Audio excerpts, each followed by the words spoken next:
This episode of Nintendo Pod Block is brought to you by, well, you. If you want to learn how to support our family of podcasts, head over to patreon.com/bossrushmedia or search for us on the Patreon app on your smart device. Thanks for helping us build something better.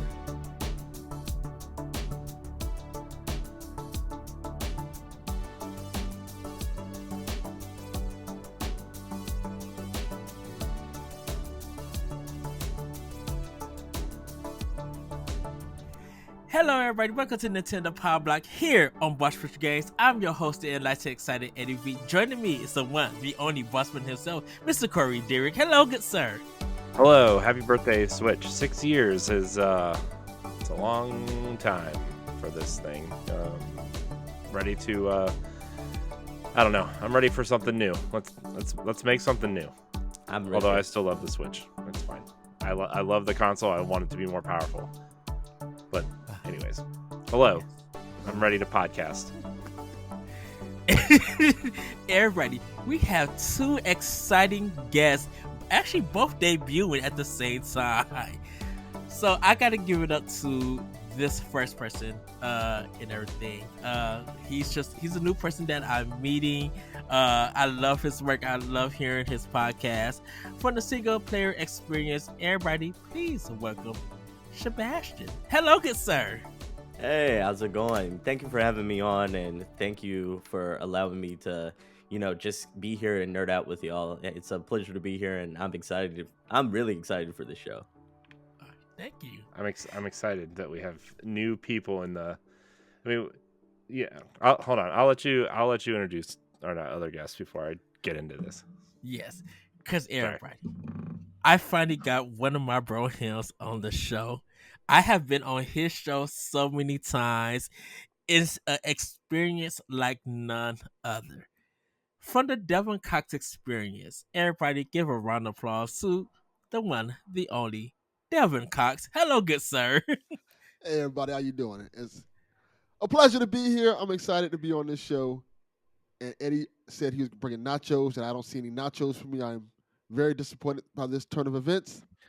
He always says he's bringing something, and it never shows up. It's always something different. It's either some sort of candy that he picked up on the way home, or something awful to drink. That's some candy from an unmarked van. Yeah, he told me that too. Mm-hmm. Told me to hop in it too. I didn't hop in it, fortunately. I mean, I've been drinking a lot of the Pepsi Peeps or the Pepsi. You deserve to be locked up.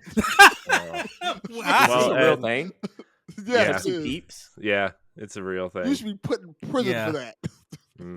It's not bad. So I'll get into it in Snack Tender, but I did buy one because I bought another one for another associate at work, so we could taste it together, so she could get the idea and stuff. Really She liked it. For that. That's like a crime. Crime. Look. Okay, so the other day we have for the Boss Rush podcast, we have a supplemental show called Boss Rush Presents, where we kind of throw on our interviews and our specialty shows, and we were doing a founders roundtable, and for 40 minutes Ed and Jesse talked about nasty beverages, and 25 of those minutes was about Peeps Pepsi. Okay, it was accurate. I just sat back and was like, look, I got some farming to do in Disney Dreamlight Valley. I guess I'll get some of that done. I just can't believe this is a real thing. I can't believe that like all the people in charge of the FCC and all that kind of stuff allowed this to be put into production. Yeah, yes. It's very upsetting. This is diabetes in a bottle. It hurts my soul. I mean, the bright yellow label should just tell you to stay away. Okay, caution tape is made of yellow tape. Okay, I'm just saying. But the yellow looks good with the Pepsi logo. No, and everything. No, I mean, it's surfing a Super Mario Brothers 3 yellow. Eddie, you know what else is yellow? Pee. And I don't want to drink that. That's not yellow. I don't want to drink that. Get that crap out of here. It is awful. That is horrible. This is hurting my soul. I'm switching topics before we have to talk about Peeps Pepsi anymore. So what I was saying before Delvin was introduced, I'm excited to have new people on. And Delvin, I know you and I have kind of followed each other for a while, and I know you've been on, I think you did a 1v1 with Ed at one point. Yes. And I'm glad to finally talk to you and Sebastian. Like, we've been looking for new people for a long time to just hang out and nerd out with, and I'm excited because obviously Ed and I have been doing Nintendo Power Block for a long time, and it's always exciting to see new people come on the show, right? I mean, what is this, our 8th year of the show, right? Yep. Congrats. Man, yeah. Try starting the show in the downturn of the Wii U era. Okay, that was yeah, that's rough. That was rough. That's rough. Yeah. Man, I think we talked about Zelda for like 3 months because we were so excited for it. We had something to talk about, but but I'm glad you guys are here. This is awesome. Nah, thanks for having us. Definitely. Yes. Well, before we get into what we've been doing on the weekend, Sebastian, can you introduce yourself to the listeners and viewers? Hey everyone, I like to call myself the Prince of Podcasts. I'm Sebastian Mauldin. I run this single player experience podcast, the premium podcast for single player gamers to find out about good single player games to play. So on that podcast, you can find out about not only good single player games to play, we also play bad games to kind of let you know why these games are bad. We go into deep depths on why you should avoid these. It's a video game podcast to basically manage your video game backlog. So that we do all that. We also have dev interviews where we talk to up and coming devs, and we talk to people who have been in the game for a very long time. We do deep dives into their games, a whole bunch of different kinds of things like that. So if you like indie games, if you like big AAA games, if you just like talking about the single player experiences that you have in your day-to-day life, you should definitely check out the Single Player Experience podcast. That sounds dope. Right. Thank you. Really I've been working on that one. All right, and Delvin, can you introduce yourself and your podcast? Well, take a seat because it's going to be a while. Oh. All right. Have you met Ed? Yes, very much so. I host the Delvin Experience, a podcast where each week I try to unite the culture through diversity. So it's a cool podcast. I've been doing it for a while now. People love it. I've had people on such as Rodney Barnes. I've had on a lot of different cool people on the show. So that's one thing. I've also been a judge on the Who Would Win show. So if anybody listens to the Who Would Win show, I've been a judge multiple times on there, judging multiple battles and contests. So that's a really good show to check out. If you're into DC stuff, I recently played Jon Stewart Green Lantern in an audio drama called Justice League Mortal. So yes, I played a 4-part audio drama. I played Jon Stewart Green Lantern. And Blackest Day and Brightest Night. Yes, I did the whole oath and everything. Oh, wow. I also host the PlayStation Experience. I do a lot of things, and I also hosted a Geek Nerd podcast called All Blurred Everything. So yeah, I'm doing a lot. That's amazing. The fact that oh man, that's cool. Jon Stewart I think he's probably the best Green Lantern. I agree. Opinion. And same here. That's not just because I played him. He's legit my favorite Green Lantern. No. Look, I've seen enough Hal Jordan to know that I don't need any more Hal Jordan. Okay. Yes. Yeah. So I'm right there with you. Yeah. Somebody was calling. By the way, side tangent. Somebody was calling for Guy Gardner to be the next Green Lantern. No, not at all. No. I'm like, get out of here. Cal first before we get Guy. Yeah, I'm just like, oh my gosh, no. We're John. Look, yeah, no. I think it should be John then Jessica. Yeah, I like that. I agree. That's a good idea. Mm-hmm. Yeah. All right. Well, Corey, how was your weekend?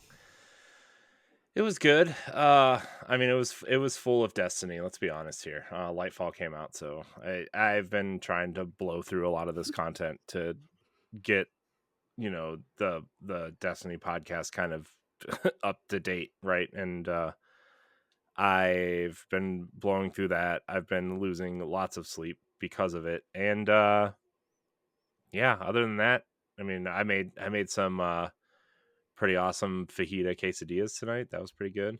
And yeah, that was that. I mean, that my weekend's been pretty slow, but my wife and I are also watching / rewatching Ted Lasso to get ready for the new season. Let's go. Yeah. Okay. Well, I watched it, and then my wife didn't watch it with me, and I convinced her that we need to watch it together. So we've been rewatching it, and man, that show's so good. It's so good. Is your favorite character Roy Kent? Yeah. Yeah, already. Let's go. Whose favorite character isn't Roy Kent? Let's be honest here for a second. If you are not a Roy Kent fan, you don't need to be watching the show. Oh, for sure not. Oh, I don't watch the show at all. So Wow, you are missing out. You are missing out. Well, I don't have Apple Plus TV. Well, So. you're missing out. Look, Missing out. Okay.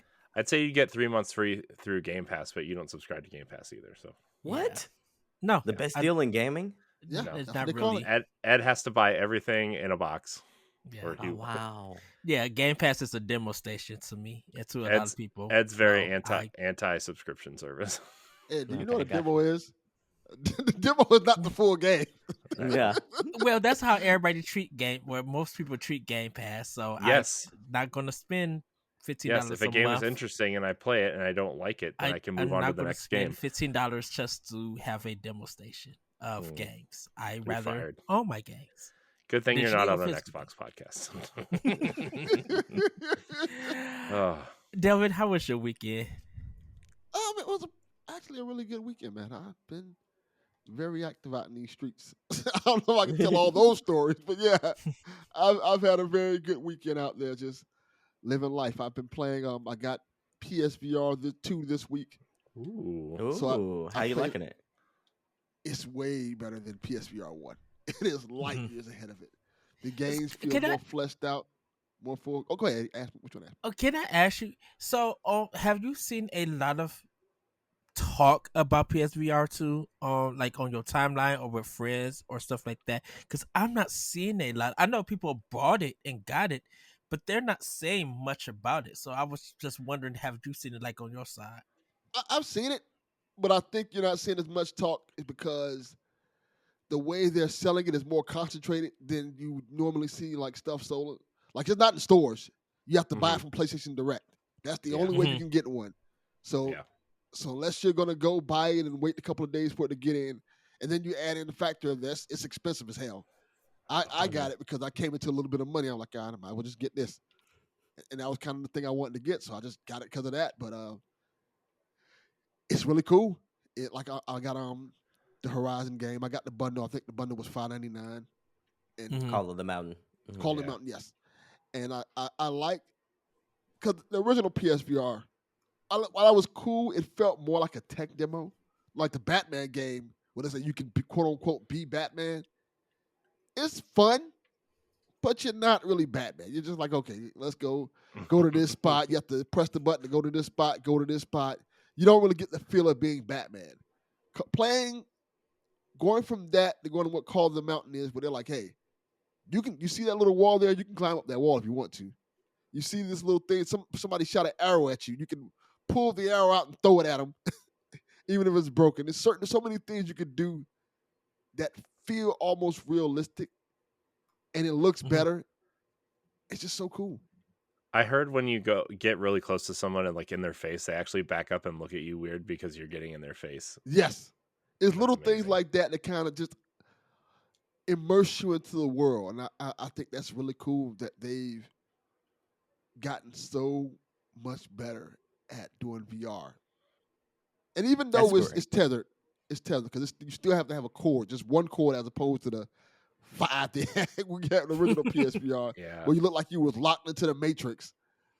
This one feels right. It just feels good. It's the most comfortable VR headset I've tried thus far, and I haven't felt any motion sickness playing it or anything like that. I'm having a blast with it. I like That's great. I think to your question, Ed, I think like I think there's not been a whole lot of discourse, especially in like a lot of circles, because like it doesn't have a killer application yet. If this had like a Half-Life Alyx at launch, I think a lot more people would be talking about it. Yeah, that's where I was going to. Is like I think a lot of the games are re-releases or updates, right? Like I think they said out of like how many launch games were there? 27. I think only 3 or 4 of them were actually new games, right? Including Call of the Mountain. So I think it does. I just think that people may have overestimated the popularity of Horizon. Yeah, because that's probably the killer app right there. But it's just like, it's Horizon, and we just played Horizon not too long ago. Yeah, you know, Horizon also has I guess the unfortunate side effects of like they put out Horizon when there's like so much going on in the gaming world. It doesn't ever have its own space to breathe. Yeah. You know, so to speak. It's always bad timing on like release dates for Horizon. Yeah, I agree. Yeah, Horizon is, in my opinion, Horizon is Sony's best IP. It's my favorite Sony IP. It's one of mine too, right now. So. Yeah, but it always gets the Breath of the Wild treatment. So it always gets compared to Breath of the Wild, and even the sequel is like, oh, it's good, it's great, but it's more Horizon. It doesn't get mentioned in the same breath as God of War and The Last of Us does. Yeah, and I think Horizon's better than God of War. I actually don't really care for the new God of War games like at all. Interesting. What? Yeah, I stopped playing Ragnarok. I was like, I'm kind of done.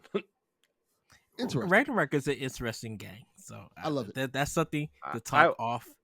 I'll finish it. I don't know. I got my PS5 in November, December ish, and I got the God of War bundle, and I played it. I'm like 20 hours in, so I'm not like any, I think I'm like halfway through, and I'm just like, I don't know, it's just not grabbing me, and it's disappointing because I love God of War. I've been playing since PS2, right? I love that series, and like the last one was like, I was like, this is good, but like I played it after I played Breath of the Wild and Horizon, and I'm just like, I those games are better in my opinion. And like I hate Atreus. Like, oh my gosh, he's so annoying. I wish he would just, I hope he dies in this game somewhere. He's better in Ragnarok, I will say. Yes, no, he's not. A lot better. I will say, if you're 20 hours into the game and you haven't felt it yet, there's nothing in that back half of the 20 hours that's going to change your mind. But I'm so invested in Kratos, like as a character at this point, that I'm like, I got to see this through and see what's happening after this. It feels like a creative writing project at times because it's just like, oh, you guys are literally just making stuff up. It's not that bad. It's just like I feel like I'm just saying the way that it feels in the story. No, I think Ragnarok. It's just like I feel like I've played this game already, and I did like 3-4 years ago, and like I guess you could say the same about Horizon also, but like I don't know. There's just something different about Horizon's world and the robot dinosaurs and being out there crafting your stuff, and I don't know. So it's funny because God of War, Ragnarok. I know Cory Barlog didn't direct it. It was shoot, what's his name? I forget. I'm right on the tip of my tongue. Yeah. So he did an interview, and he said he's like, I'm not a visual person. I'm a spreadsheet document. Yeah, like document person. And he said the way I designed this game, the way I had to like kind of design the flow of this game was I had to make a spreadsheet. Do this, go here, press button, go here, do this. And ever since I heard that interview, when I play that game, all I see is a spreadsheet. All I see is that spreadsheet that he was talking about, and I'm like, yes, this game is super linear. Yes, there's like a trail over here, but then you got to go back, right? It's not like when you're exploring, it doesn't feel like you're exploring. When you're like in this open space, you can't really go in this open space because you kind of have to go where the path is leading you. And like, I don't know, ever since that interview, it like changed my perspective of the game, and now I feel like I can't enjoy it because this is what the director said this was the game. So I don't know. I'll get back to it. Yeah. So, I mean, I'll get back to it. I'm going to finish it at some point, probably sometime in March or April. I've just been, between having a Destiny podcast and having to keep up on Destiny. And then we're doing a video game book club for Hogwarts Legacy. I have to finish that. Like, I'm just, and all the podcasts that we're doing, I'm just kind of swamped, and on top of that, work and life and balancing things. So, anyways, welcome to PlayStation podcast. Yeah, for sure. Well, Sebastian, how was your weekend? It went pretty well. This feels like a big eventful weekend for me for some reason, because like it just felt like I went back to back doing a tons of different things. Like I went and saw Creed 3, really enjoyed that. Also, watched the UFC fights with John Jones last night, so we did that as well. And played a little bit of Wulong Fallen Dynasty and different things like that. So it just feels like it was like an eventful weekend, even though it was kind of like the same old, same old. Do you like the Wulong game? I didn't like the demo. at all. I like aspects of Wulong. I think if you like Sekiro, you'll like Wulong more than I don't go into this expecting like Elden Ring. Go into this expecting like Sekiro meets Neo, and I think you'll like it a lot more. Okay. Well, that's what they're saying. Like if you like Neo, you'll kind of like Wulong. Yeah. Everything. If you like This Neo is- 1 and 2, then you'll really like this game. But I think like it's got the parry, more of a parry system, very closer to like Sekiro, and like the action feels more Sekiro-ish. So it kind of fuses those two kind of games really well. But I like the aspect that it is more linear than Elden Ring, where Elden Ring was just this big sprawling world full of exploration that had like lore but didn't necessarily focus on story. This focuses on story, and it's more of a linear experience, but it also still has a lot of those essence of like the Souls games, so to speak. So I like the game. I don't think it's perfect by any means. There are some, the game kind of feels cheap in some parts of like the difficulty spikes here and there, the random difficulty spikes, but I think it's a good game. I don't think this is a game of the year contender though. Okay. Well, that's what Game Pass is for, I guess. Yeah, for sure. So yeah, so this is the Neo team though, right? This is Team Ninja, Yeah. right? So yeah. when I played Neo 1, I actually kind of liked it, but I never like went back to it. I never went back to it. I think I played it for like 5 or 6 hours. And I was like, man, this is fun. But Wolong, I think I'm gonna give it a try because it's on Game Pass. So it's a fun game. And it gives you a whole lot of different kinds of ways to play the game, as opposed to, I feel like Neo kind of gave you the illusion of options, and this one actually explores options to the fullest. Right. Yeah. Cool. Well, for me, enjoyed the day off. Actually got a new phone, but I haven't activated it yet. What kind of phone? I got a Moto G Power. Okay. And so I needed to get a new phone because my old phone was not charging as it used to. And this plus it's an old Android, so I had to update. So I just got to get that working. Plus my old phone was about to expire, so I just had to go get a new one. Got some What you mean your old phone's about to expire? Like you made it sound like milk. Yeah, you did make it sound like milk. It's got a week left, guys. No, it's saying that like the bill, like the payment stuff that I do for it is about to expire. So I will carry over to it. Yeah, gotcha. Okay. Would they be like your service is about to expire in a certain amount of days? I'm like, well, that's fine. I'll carry it over to a new phone and everything. Gotcha. So, Gotcha. got some Adidas stuff. So everything that I would have brought at a regular Adidas store would have been like $250. I ended up getting it for like $74. I was gonna say Adidas is probably real cheap right now. We have an outlet mall with an outlet store in Adidas, and they got a whole bunch of stuff off for 60 to 50% off. Yeah. So I had to stock up on some stuff. They are hemorrhaging money right now. Shoot, big time. When I went there Saturday and they were packed. They's like, you could come through the week if you're looking for good deals because it's not that busy.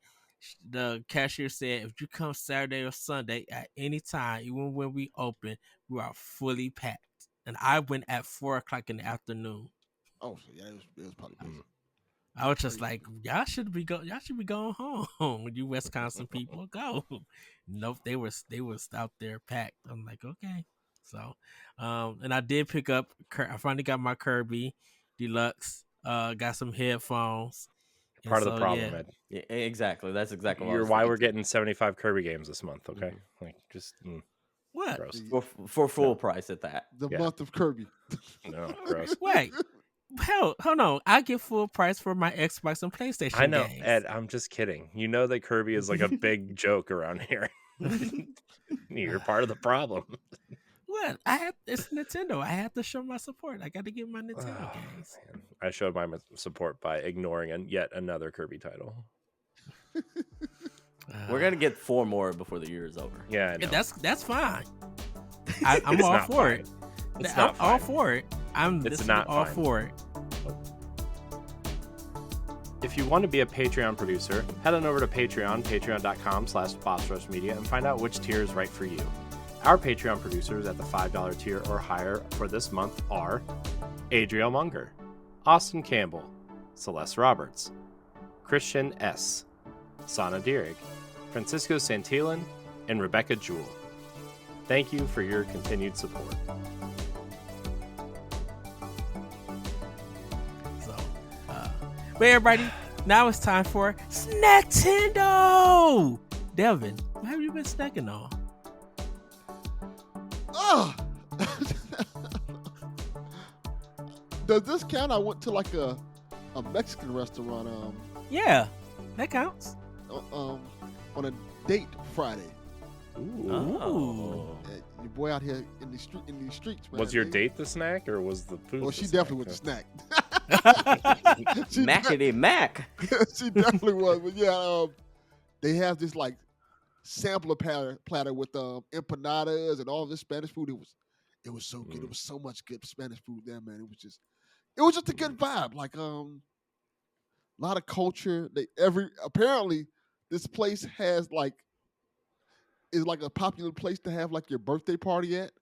So while we're in the restaurant eating and talking, every 5 minutes somebody would come out and just sing a happy birthday to some random person in the place. I'm like, oh wow, yes, that's a thing.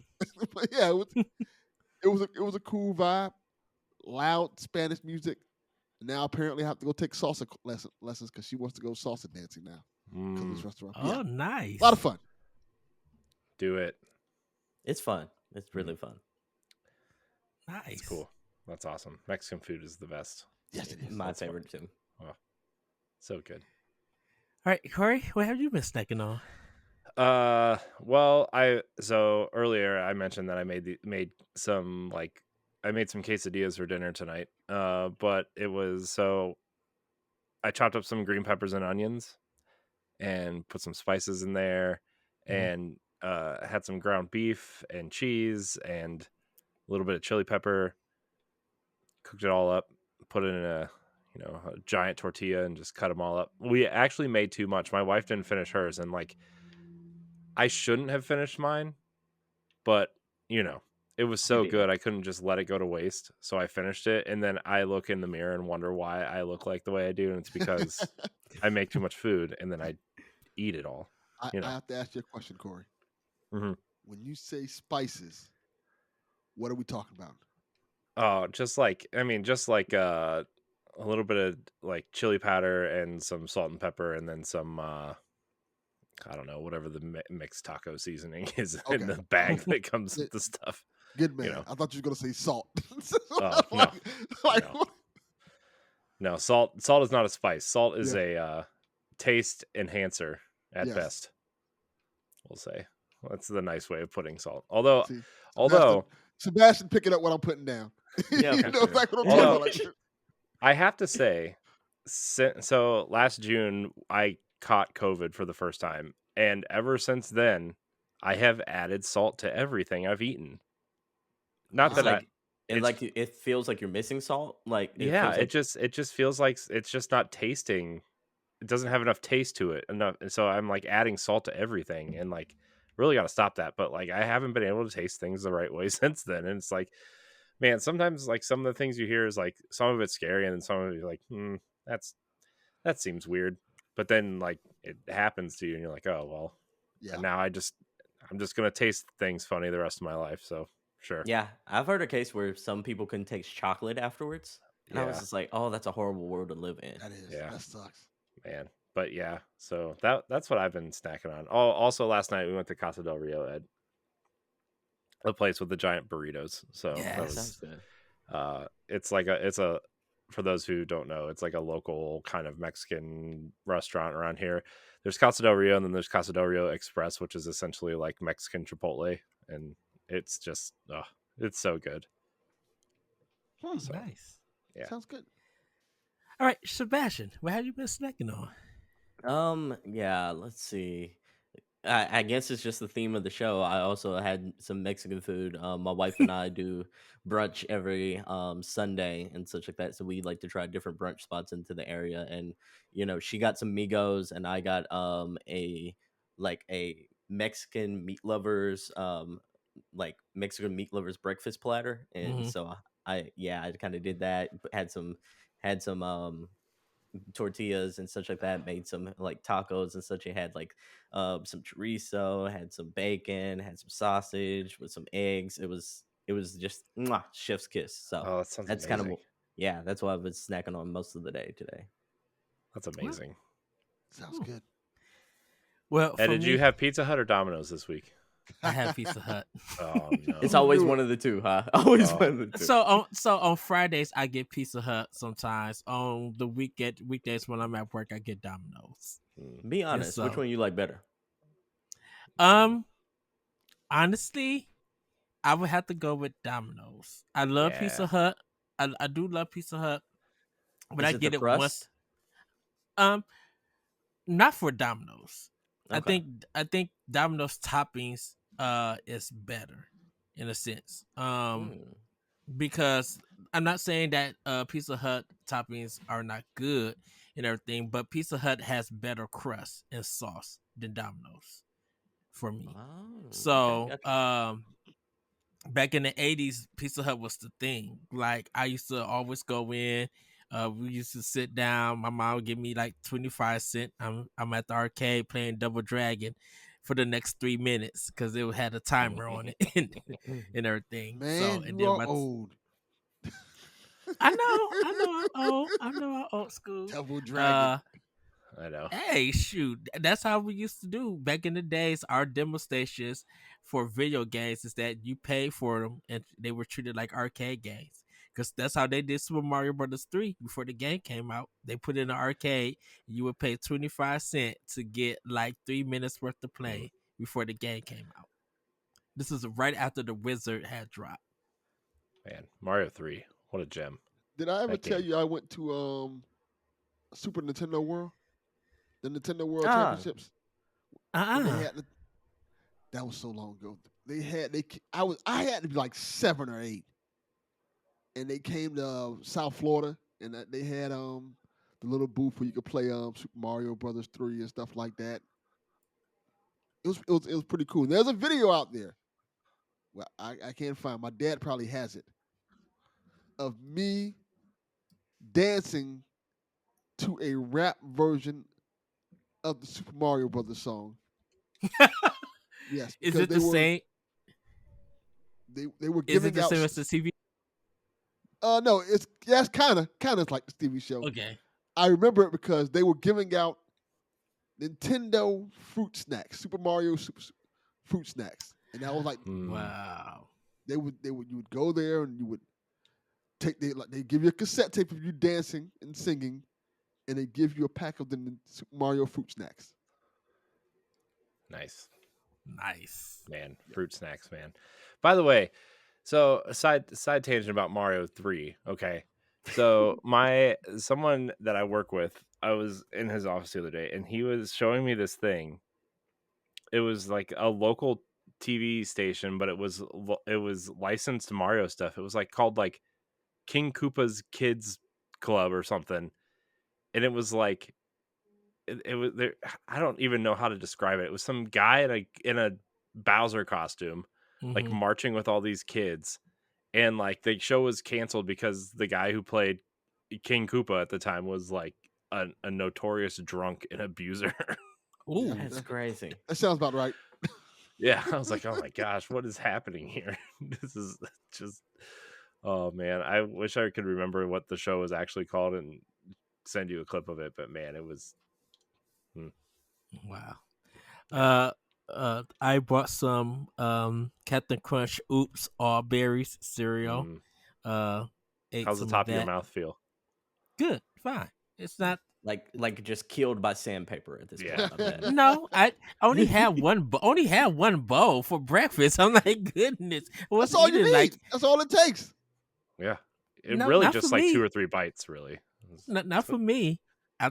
I just go. It's good. Now, if it was Honey Nut Cheerios, that whole box would have been gone before the podcast. Like, I love Honey Nut Cheerios. I've been getting Dunkin' Donuts, sweet pepper bacon sandwiches, and I've been adding ketchup to it.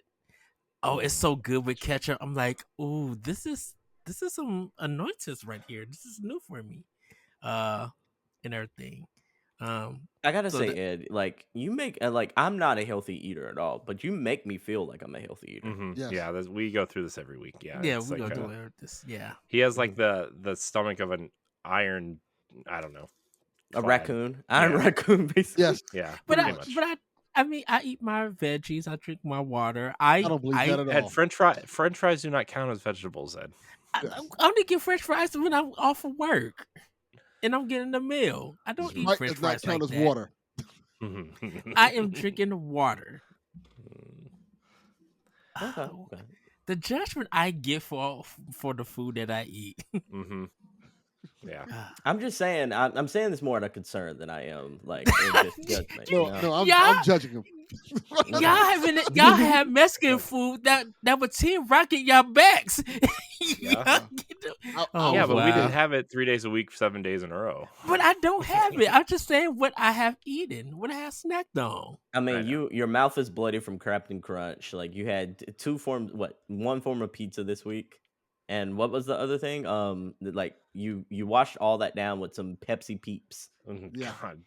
No, I did not wash all that down with no Pepsi Peeps. Yeah. You at this point, if you died today, they'd cut you open during the autopsy, and all your blood would come out looking like Ivan Ooze from the Power Rangers movie. Oh my god. Wow. The purple Yeah. ooze. Yeah. And I'd rather you be on crack than drinking those peeps. It's At least I just- can explain that to people. Look, what? Eddie It's just just had a rough time. Pepsi. It's No, Pepsi it's not just with. Pepsi. It's disgusting. Oh. It tastes good to me. Right now, they can That's use the your problem. DNA and create the new Ninja Turtles. Man. I cannot get away with anything that I eat. Nope. No. No, we just like messing with you. Thanks, Ed, for bringing joy to our lives. Wait. Okay. Just don't die. I don't feel like looking for a new co-host. Yeah. Oh, wow. Well, everybody, it's time for Play with Power. Sebastian, have you been playing with Power? Man, I've been playing a Fire Emblem Three Houses again. I got back into that, and it was more because I'm salty at Fire Emblem Engage because like I wanted Engage to be more like Three Houses because like I liked the story aspect of like Fire Emblem Three Houses a lot, and Engage just feels like it was almost like the Super Smash Brothers of Fire Emblem, where like all these characters just came in, but there wasn't really like a concrete story behind anything that went on in that game.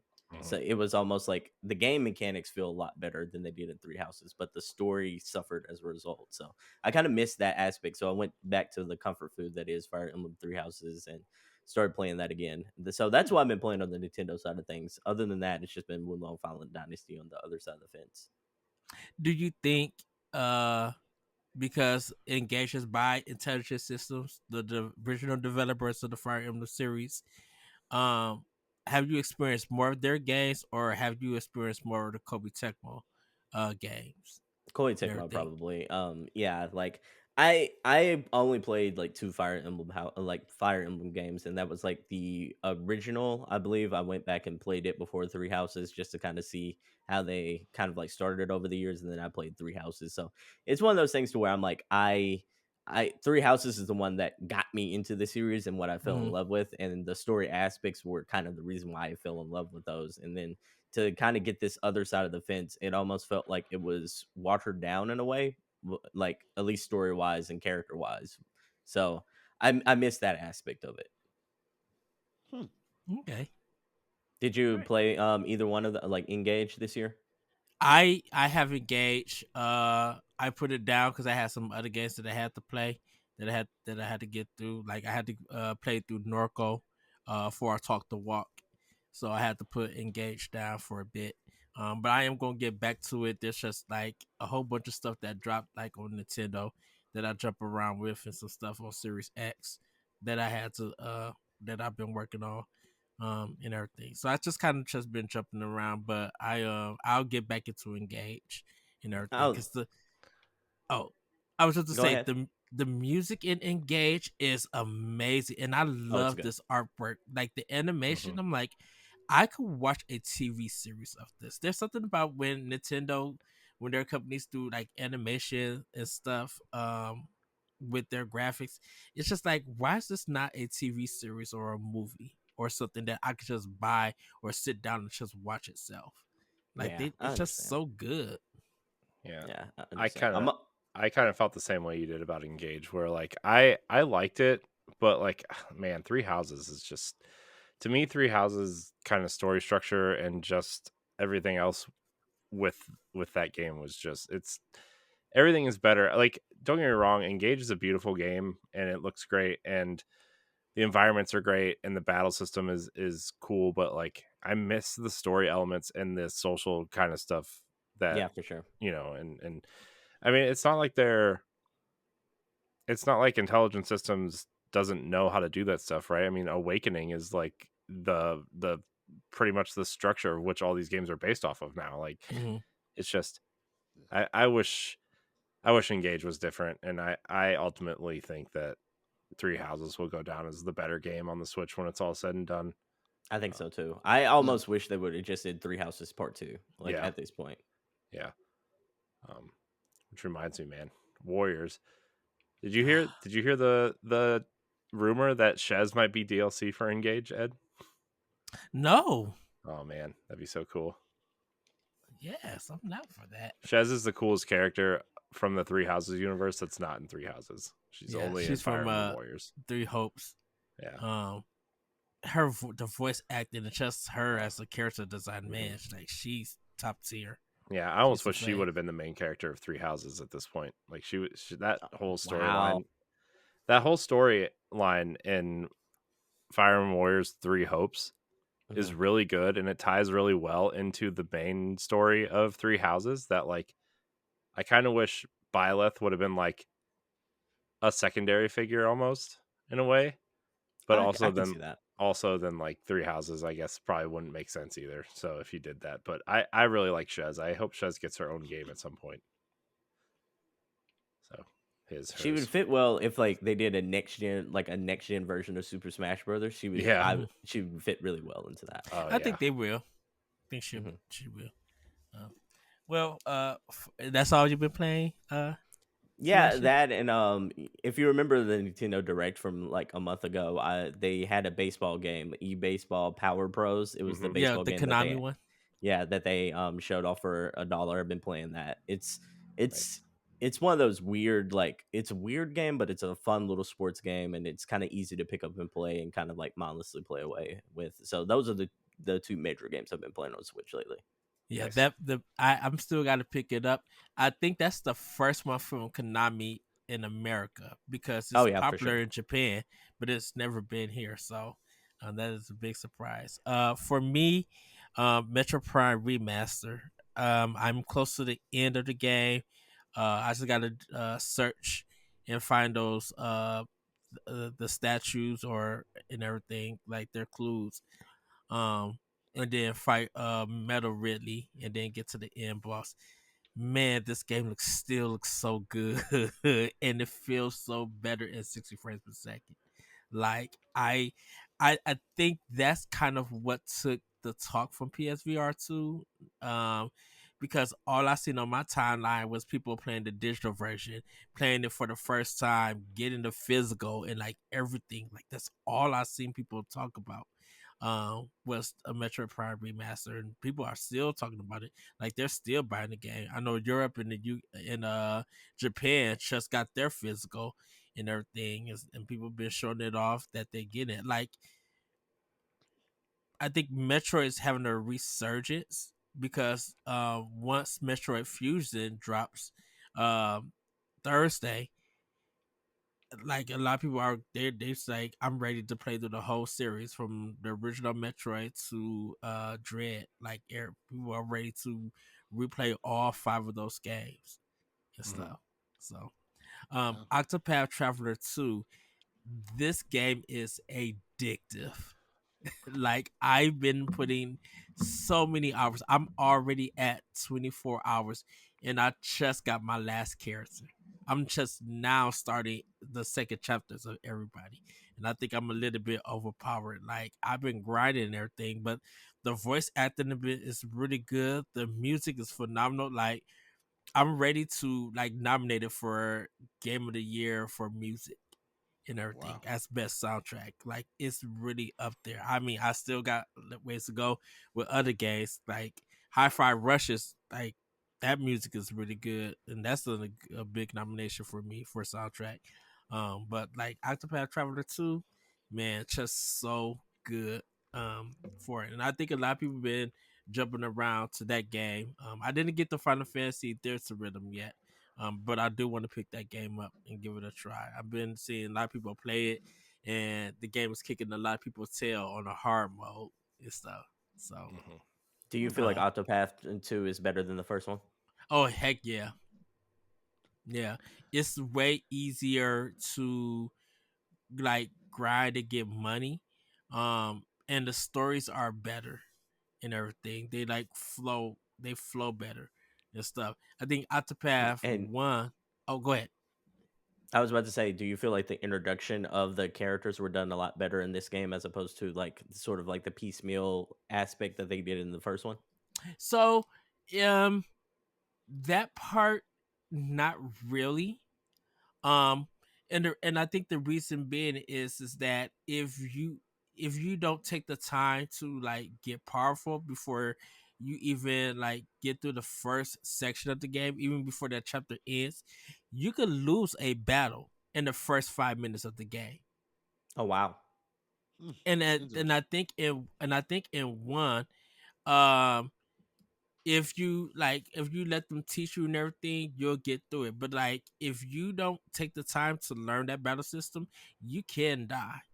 Um and everything. What I do like about it though is that they, depending on, because they now have like easy, normal, and hard. Depending on what setting you go to, if you defeat your first enemy, like you learn that you defeat your first enemy, you're able to go up a level automatically.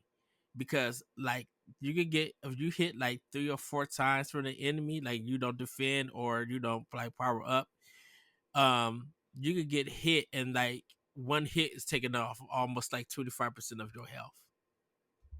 Oh wow. Okay. Yeah. Wow. So it's very, like I said, it's very challenging. But if you take the time to like grind, I think they're trying to make this more than just a 40-hour RPG. They're trying to make it close to like 60 to 70 hours. You get these stories, but you really you really gotta like take the time and get powerful, because there's some chapters like you can't even get to chapter 2 until that character is like level 25. So if you do not like work on that character, you're going to get you're going to get murdered. But luckily there are some chapters in it that you can just go interact and the chapter's over with and Okay. That everything. sounds That's fun. cool. So yeah, so that's yeah, but I'm loving Octopath Traveler 2 and everything. I'm gonna be jumping into Before Your Eyes. For our Talk the Walk for March. I'll be buying that on PC and playing it It and is so everything. good. It is really good. Yeah, I've been hearing a lot of things about it, and I'm ready to experience it. So I'll be getting that like in a couple, like by probably like the end of this week and everything. Yeah. Be prepared, because get some tissues ready. You gonna cry. That you gonna cry, man. You know what? I'm not. There's a lot of stuff that takes a while for me to cry when it comes to games or music or like. I think the last time I actually cried over something game related is when Satoru Iwata passed away. That was the last Oh, okay. It might be the Pepsi Peeps have mutated your tear ducts.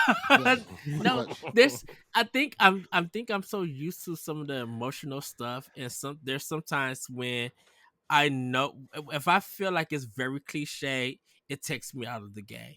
Or it takes me out that emotional thing. Like you really got to really drop my jaw and be like, wait, what? And make me feel emotions and stuff. Other than that, nah. Like I Okay. I I would literally I felt better emotions playing The Last Guardian than any other game that I have Oh, played. I Besides got you. like, yeah, besides like Norco or something like that. Oh. Okay, But I'm interested to hear your thoughts because it is a very emotionally charged game. But like, you might not cry, but I feel like you'll resonate with it at least. yeah, we're supposed to be doing that dragon named Cancer in the year 2 in Mhm. this year. And I know that one deals with the man's baby having cancer and everything, and how he developed that game. So I can't wait to play that because they were just like people who play that is like it's an automatic tearjerker and stuff. So Yeah. Corey, what have you been playing with Power? Well, nothing really that important to Nintendo people.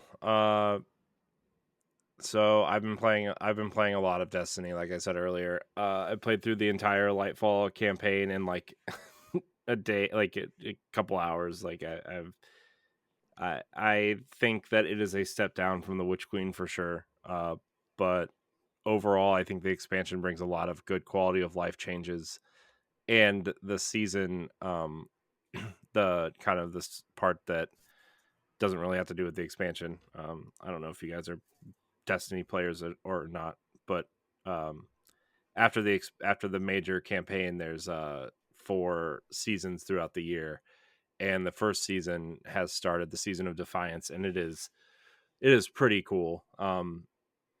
I really like the story they're telling right now. The story begins right after the campaign, so uh, yeah, I don't want to give anything away because I know a lot of people that listen to the show also listen to Tower Casuals, my Destiny podcast. But the story's going places. I like Strand, the new subclass. It's really cool. They added grappling hooks to Destiny, which is like just hilarious. But I'm actually finding myself using it a lot more than I expected. Um, I also, as a Titan main, have this kind of slashing ability, and one of the aspects allows, like, if you charge someone and you slash them, it ties them up and strand like these little green ropes that just has them dangling there, so they're just dangling there and you can shoot them and they can't do anything about it. It's kind of That's cool. cool. Yeah. Does it feel like Halo Infinite's grappling section? uh, Grappling? no, it feels better, honestly, than Okay. Halo Infinite's. I really liked Halo Infinite's grappling. I thought it was a great addition to the game, but Strand feels better. I feel like you have more control over it, Mm-hmm. where, like, in Halo Infinite you just shot your grappling hook and that's where you went, right? Whereas with Strand, if you kind of know what you're doing with it, you can kind of like swing around or swing up and over, or you can manipulate it more than you could just a regular grappling hook. So it's super cool. So you go more vertical in a Yeah. sense. The only thing is the grappling hook, if you're using the grapple, you don't get a grenade. So that's the trade-off. But you also have 3 powerful melee abilities instead of 1. So that's also a trade-off. But you can also switch out the grapple for grenades. You have to go kind of unlock them, but they're kind of secondary to the whole Strand thing. But it's cool. I like it a lot. um, the new area in Neomuna is super cool. It's very neon, very like a lot of pinks and purples and you know teals, and just very very kind of retro arcadey, kind of like Sebastian's background. To be honest, it's very cool. uh, a lot of secrets to find. The city is very vertical, obviously to do with the obviously to do with the grapple and getting you to higher places and stuff, so that's super cool. The Cloud Strider characters are interesting. They're the new kind of, I don't want to say race because they're technically humans, but the new kind of super powered beings that you meet for the first time are interesting. Uh, so yeah, that's kind of Lightfall in a nutshell. I am very excited to see where the story goes, but I'm also concerned that we only have a year left to tie up all of these loose ends that are kind of dangling out there. Mm-hmm. Because the final shape is it, and that's February. So are you telling me you only have 4 seasons to wrap up all these storylines, or are you going to kind of like curate some of these for what happens after the final shape? There's a lot going on, and I'm excited but concerned that they have opened too many doors that they can't shut. Is this supposed to lead into like so-called Destiny 3 in a sense next year? Well, the final shape is the end of the Light and Dark saga, which has been going on since the first Destiny, right? So Destiny 1 vanilla through the final shape is the Light and Dark saga. Lightfall is meant to be to put it in Marvel terms, the Infinity War to Endgame, as Destiny or Bungie has also said. So yeah, I mean, I don't know if it's going to be called Destiny 3, but there's going to be a lot of things happening after final shape to kind of, it's going to be a jumping on point for a lot of people, I think, just because the storyline's been going on for so long and they're finally going to wrap it up, and new characters are being introduced, other characters are kind of going away in one shape or another, so we'll see. But Destiny's in a really good spot right now, though. A lot of the changes they've brought to the table the last year or two has just really been great. So we'll see. But yeah, I've been playing a lot of that the last week and a half. I've also been playing a lot of Hogwarts Legacy. Same. That game is also incredible. I would probably be taking more time with it if I didn't have to have it done in 2 weeks for our book club. And when we're done, I might actually play it again and just take my time with it and really kind of absorb it, or go through and do the rest of the side stuff. Because that game is really, that is a special game, and I didn't know Avalanche would have it in them, right? I mean, you think about Avalanche, you think about what, Disney Infinity, think of Cars. Right? Which, don't get me wrong, great games in their own right for what they were. But to create this world so lovingly crafted and make a great game out of the Harry Potter IP is like, it's incredible, and I'm blown away by it. As a How big of a Harry Potter fan are you? What? How big am I? Uh-huh. I wouldn't say I'm like a super fan, but I really like that world, and I like, so I read all the books when they came out, right? Okay. Like, I read all the books when they came out. I've watched all the movies several times. My wife's a pretty big Harry Potter fan.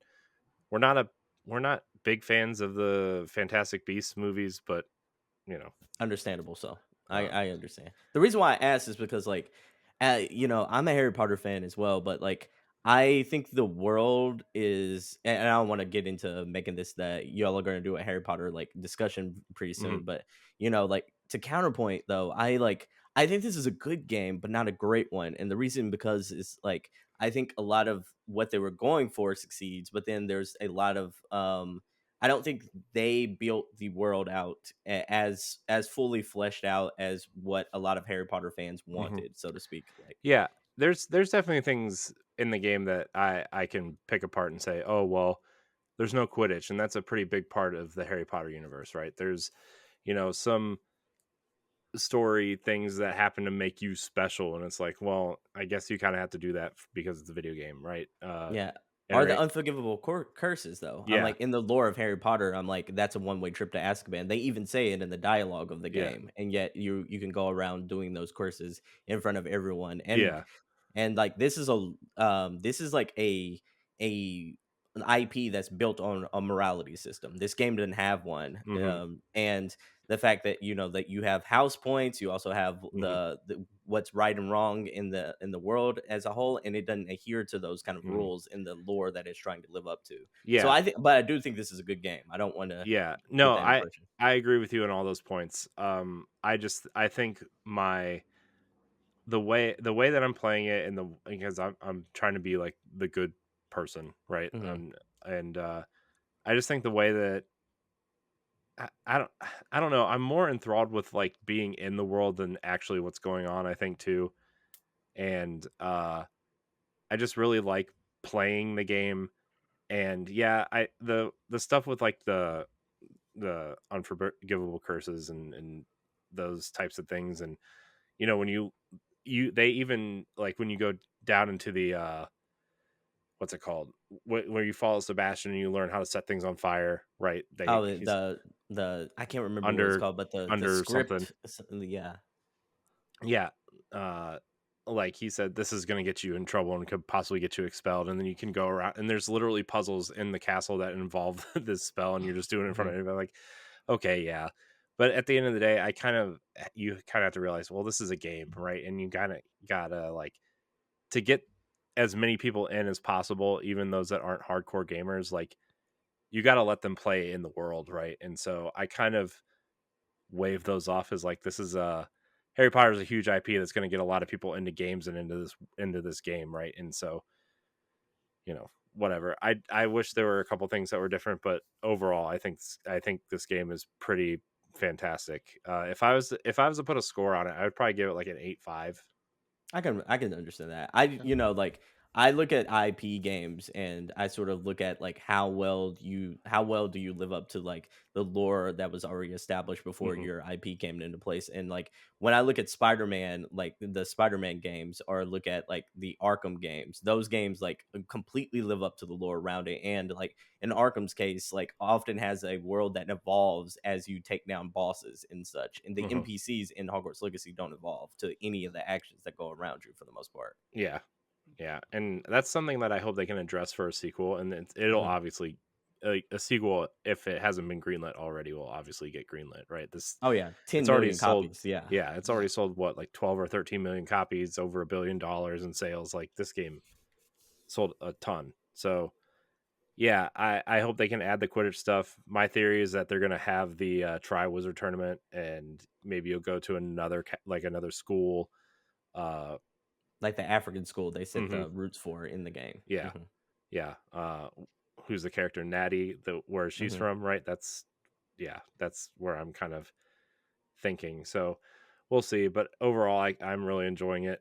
And then the last thing I'm playing is Disney Dreamlight Valley, because for some reason I can't get enough of that game. So, gotta sell Goofy all my carrots so I can play it more and sell them again, because I need all the money to upgrade everything. That's my end goal, right? I'm just going to upgrade everything and not do any of the quests, and just, live my life in this valley. That's it. All right, Delvin, what have you been playing with Power? I've been playing a little Metroid Prime a little bit. I got into it. That is a beautiful Switch game. It looks great for a remaster. I think it really looks great. Having a great time with it. I played the original one, so it's not like it's treading new ground in it. But the changes they made to it feel right, and I appreciate. I just appreciate how well it looks and how good it is. And apparently, people love this game because my son, for example, waited to buy the physical copy of it because he wanted it to own it that bad. And I think a lot of people are doing that, buying it digitally and physically. So I see why. It's a really good remaster of the game. Yeah, the fact that they added normal first-person shooter controls to it makes that game infinitely better. Yes, by itself. Makes it a lot easier. Yeah. Also, I am playing a game. I'm quite sure you guys heard of it. Playing Fashion Police Squad. Ah, yes, that banger. Yes. Yes, I'm having a blast playing that game and shooting people who can't dress with clothes. With clothes. It's such a fun, silly type. I guess we're gonna say like reminds me of the old school games like Doom and Wolfenstein, when you just walk around these little arena type rooms and you shoot people and with clothes who are not fashionably upset, and they kind of just say things like super and fabulous. It's just a fun, silly game, and I just like it so much. It's just a blast. Man, I'm gonna go around saying I'm fabulous and see what happens to me. Oh, I will tell you guys this little funny anecdote. So my daughter, I didn't know she was doing this, started playing for the first time Super Mario 3. Oh, okay. I'm watching her play it as a person who's never played it before. And I didn't realize she didn't know about the warp zones. Oh, wow. So she's playing it, go by level. The way that it was intended to be played. Yes. And I'm like, wow. I've done that. I mean, we've all done that. We've all technically done that at one point. But like, Yes. look, the last time I played Super Mario Brothers, Super Mario 3, I tried to do that, but I got the warp whistles just in case. But like, I got to a point somewhere, I think in the giant world, and I'm like, I can't do this anymore. So I just warped to World 8. I was like, let's just get it over No, with. I went through all levels for that game. For all the Mario games, I went through all the levels, and everything because I wanted to see what challenge they actually gonna give me, playing it. We need a new TD Mario. Yeah. Yeah.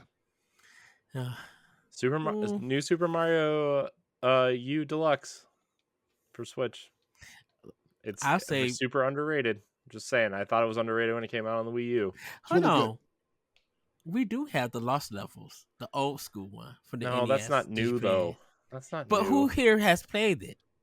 I played it. I mean, I have, but it's not the Super Nintendo one. I'm talking about the NES one that they dropped on. I'm also talking about the NES one. It was on Wii Virtual Console. That's where I played it for the first time. Yeah, I think that's where I played it too for the first time. Oh, I thought it was just the. Nope, you're wrong, Ed. Remake. Wrong. Okay. It's time for a new one though. It's been so long. It's time for a new one, and it's time to find out what the Odyssey team has been making. Yeah.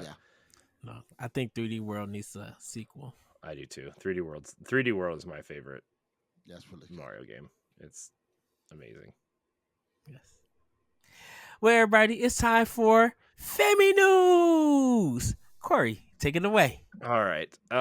So yeah, Fami News. Let's talk about Nintendo Switch and it being 6 years old. The Nintendo Switch turned 6 years old on March 3rd with its anticipated release in 2017. Many were concerned, yet excited for this hybrid console.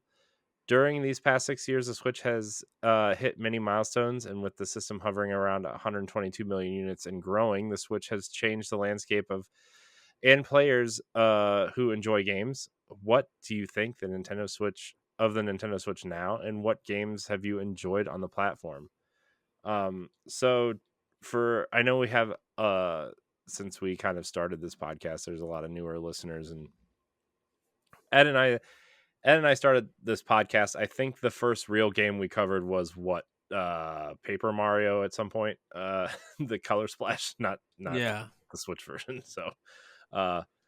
So yeah, I mean, there's been a lot of ups and downs with Nintendo, but I think we'll say the Wii U was kind of our test run, and then obviously we kind of moved on from there. But the Switch is such an amazing console in a lot of ways. It gives me a lot of headaches in a lot of ways too, don't get me wrong, but I think overall my favorite thing about the Switch is that it took what Nintendo is great at, handhelds and games, and instead of focusing on 2 or 3 pieces of hardware at a time, they only had to focus on one. They had a lot of leeway in new games and ports from the Wii U and Wii, and obviously now we're moving more into the GameCube direction, which Ed and I are going to have that conversation at some point too. And they took what everybody wanted. They wanted a great handheld experience from Nintendo because Xbox and PlayStation have been so dominant on the TV side of things for so long.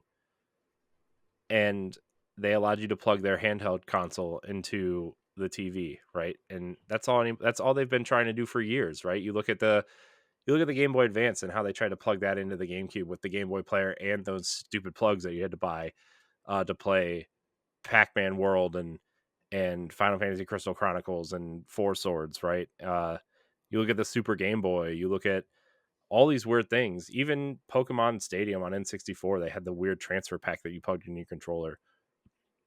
Nintendo's been trying to do this and find a way for so long, and like the Wii U was close. And what I've always told Ed is that the Wii U was the Switch concept backwards, where like, oh, you put the console in the controller and then you just plug the controller in. That makes sense. And then we got the Switch, and I have problems with the Switch. I think their online infrastructure is still pretty bad. I think their store kind of sucks still. But I think what they're the things that they're doing right, like the expansion pass and Nintendo Switch Online stuff in particular for their classic games, I think is a great idea. Um, adding expansions to your favorite games to the expansion pass is also a great idea. Um, Obviously, they've produced tons of hit games, right? I mean, all their games sell 10 million units a Gangbusters. piece each or more. I mean, you look at Mario Kart 10, Mario Kart 8, it's 50 something million units. That's insane, And so I don't know. I really like the Switch. I have a lot more to say about it, but I mean, I think we should probably let our guests go because they probably have thoughts.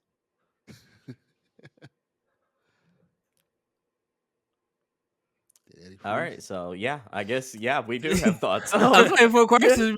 Ask the question. Sorry, Yeah. I guess I could have probably set that up better. My bad. Yeah, no, it's all cool. It's all good. I mean, Delvin, do you want to go first?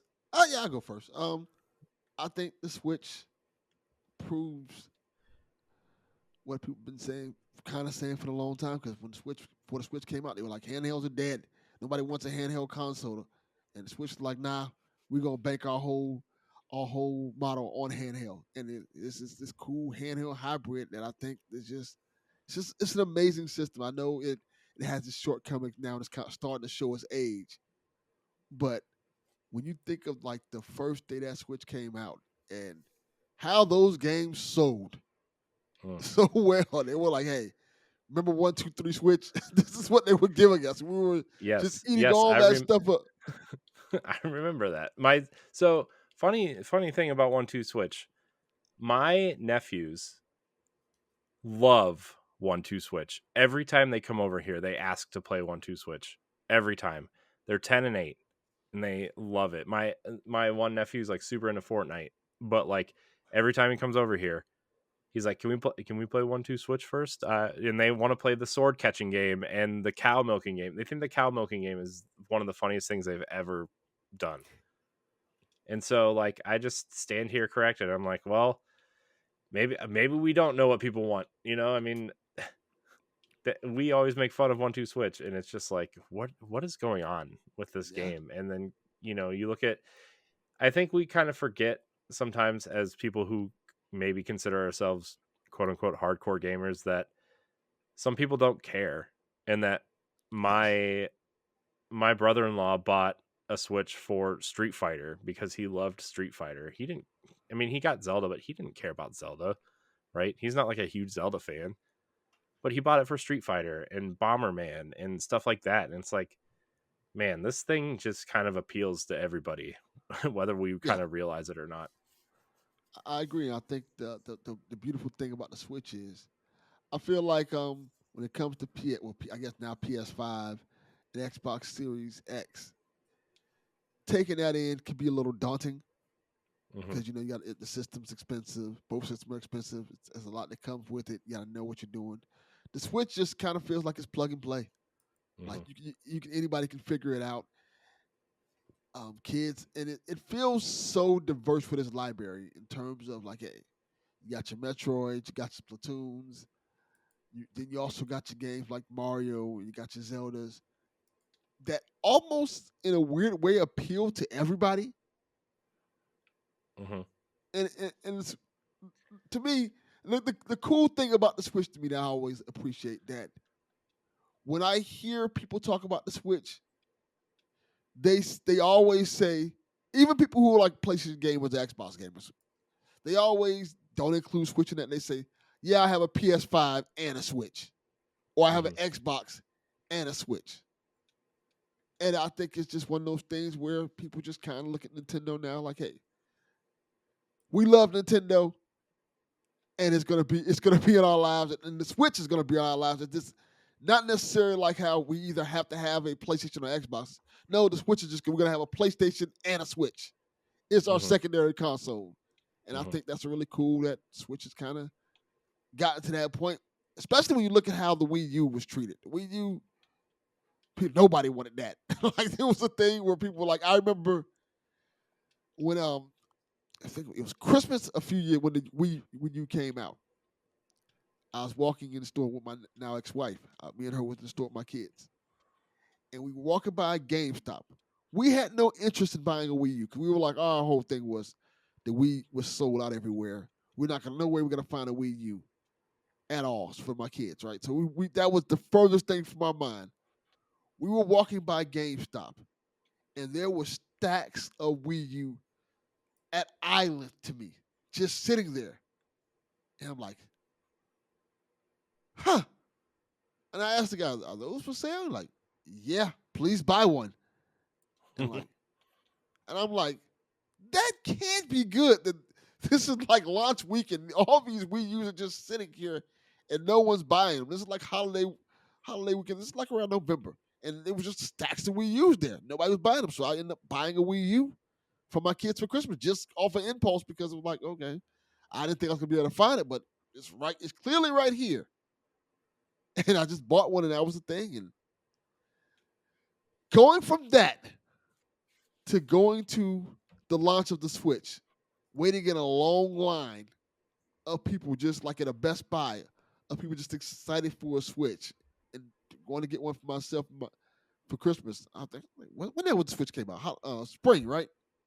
Yeah, Yeah. March. Yes, March. Yeah, March. Just sitting in a long line in March, like after the holiday season, a long line of people just waiting for the Switch, and I'm just sitting in that line like, all right, this seems right.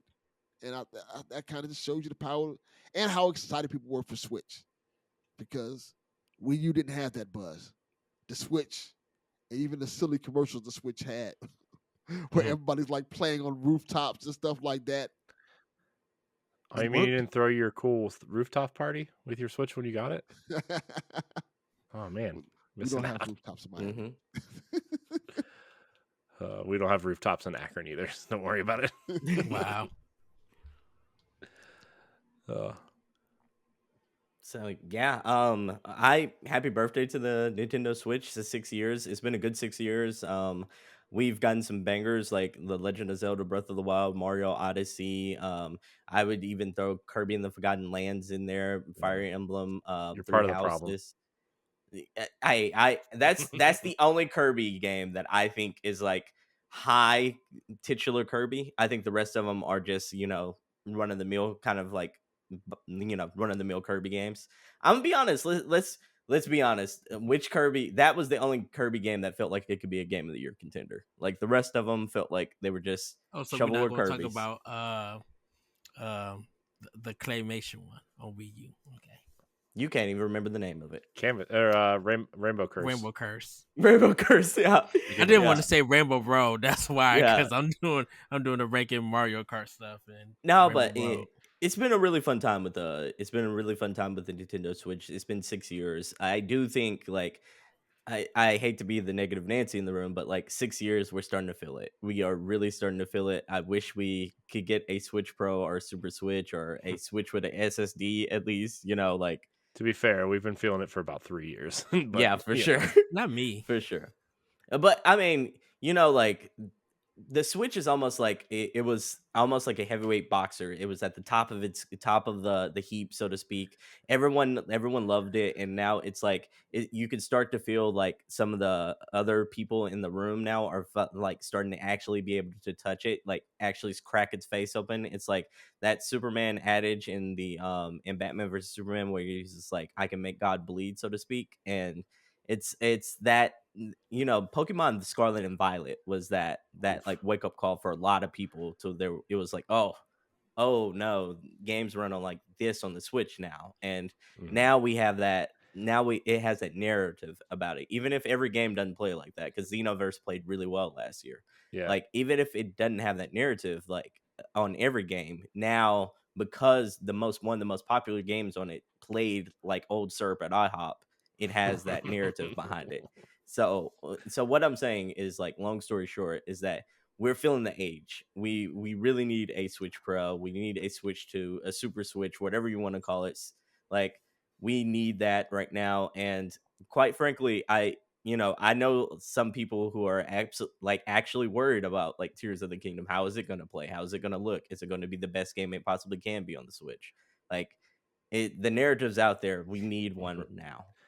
Again, Go ahead, Corey. I was gonna go real quick. Like, it's funny that you bring up like Pokemon and stuff, because we were having that conversation, and then we turn around and play Metroid Prime Remastered, which granted it's a remaster, but they put a lot of work in some of the asset.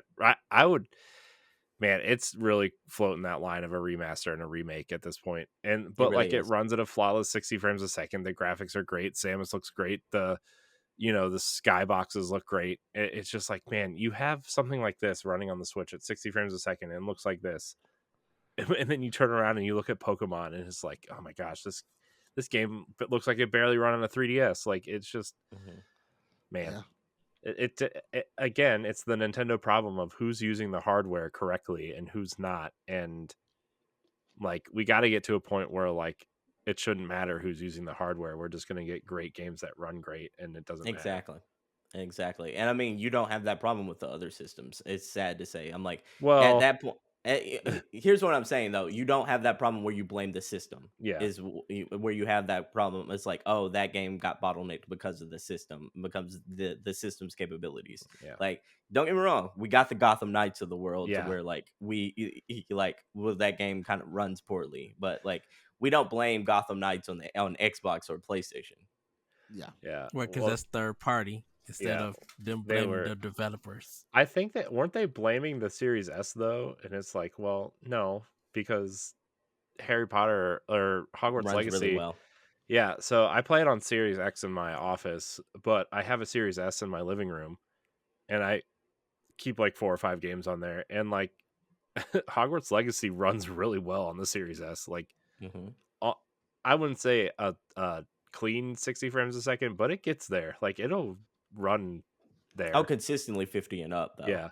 I've never had a dip under 50, so I'm like, it's one of those things to where I'm like, and I heard you Ed mentioned that's not like first party, so to speak, but like you don't have any questions about Sony first party games right now. Like, you don't have any because there's none there to play to talk about. So what? There's a ton of Sony first party. Fur K, Ratchet and Clank Fur K. You have Returnal. You have God of War. You have Horizon Forbidden West. I'm like, there's tons of games now. Okay, compared to the list of games that Nintendo has released throughout the years of Switch, I wanna point out that just to kind of play devil's advocate, a lot of the Sony first party stuff is also on PlayStation 4 at this point. That's true.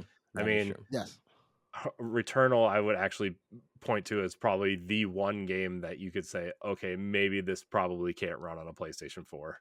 And I mean, it probably could, but you would have to do a lot of work to it because it uses that SSD, right? Flawlessly. Yeah. But also, Ratchet and Clank is another one I would probably say shouldn't probably be ever touch a PS4. Yeah. So, I mean, but also that doesn't excuse this some of the stuff that is going on the Nintendo Switch either. Because that, man, sometimes I'm like, man, I love this console so much, but then the Pokemon stuff comes up. Or what was the other game we played last year, Ed, that was like, it was awful on Nintendo Switch, and I would just say, please don't was buy it Arceus? No, Arceus was good. Besides Roller Coaster Tycoon 3, don't bring Roller Coaster Tycoon is a sore subject for me. Okay, let's see. I'm gonna look it up because there was a game. What was the game? It's really gonna bother me. But keep going, and I'll just blurt it out when I find it. Just keep talking. Yeah. But yeah, like I do think there's an argument there that it's really, I don't want the narrative there to be like the Switch is holding games back is what I'm getting at. And, I think you're right. Like, there is a discourse, like Corey was saying, like there's some people who just don't know how to use the hardware right, but like, or use the hardware right for their particular project. But I'm like, that was Game Freak. I'm like, Game Freak and Nintendo have been like knee deep brother. It's been a brother to brother like combination for as long as I can remember at that point. If anyone should know how to use Nintendo hardware correctly, it should be them, I'm like, yeah, so that's what I'm saying. I'm like, that one sort of feels like it's no excuse for that, Yeah. And like I said, Nintendo really didn't have much to do with that. because most of the Pokemon stuff that's with the Pokemon Company and Game Freak. The Yeah, but Pokemon Nintendo Company should has know if they're putting a game out on their platform. They should know, especially something as important to their platform as Pokemon. Yeah, Like for sure. they need to do better, right? I'm sorry, they need to do better. And I know that Pokemon Scarlet and Violet sold 15, 18 million units, and it was one of the best selling Pokemon games of all time. I don't care. Like Quality it's matters. and Yeah. it's funny. I don't know if you guys listen to IGN GameScoop or not, but they have this section With now. Damon, yeah. Yeah, they have the Nintendo seal of quantity, and it's they about all the games that come out every week, and some The of them, shovelware. yeah, and some of it Yes. are good and some of them are bad, and it's just like Pokemon. And one day, if Pokemon keeps this up, they're going to be on that list of like just bad games that come out on Nintendo, and it's like you can't have your most important franchise. Granted, right? Like Mario, obviously face of Nintendo, Zelda, but like Pokemon is arguably their most important franchise by far, and you can't have it running like garbage. You just can't. No, for sure. And Ed, I mean, you brought up the first party conversation. If PlayStation would have had any game such as God of War or Horizon running like that on the PS5, they would people have would got taken ignore to people would Yes. ignored it and they still would have no. sold. People would have had a fit. Oh, No, please. people would have put it like this: if Spider-Man runs like Pokemon did this fall, the people are going to be livid, absolutely livid. I highly doubt that. I really highly Ed, doubt you that also because said Spider-Man wouldn't sell more than 5 million units on PS4, and it sold like 20. well, this is the thing with Spider-Man. It's because and then I'll talk about the Switch. This is the thing with Spider-Man. Spider-Man didn't get popular until Insomniac touched it. How many Spider-Man games besides the so-called Spider-Man 2 on GameCube from Activision were people talking about? Like Activision has a whole list of Spider-Man games, and barely anyone liked those games or played To them. be fair, But they're acting, that whole but they're list acting sucked. brand. I was But just they're about to say, I'm like, the right, quality wasn't high though. but people are acting brand new to the Spider-Man series because it came from Insomniac. So Well, like it's if because you they're already good though. I mean, right, that's the thing. It's but because people, they're good.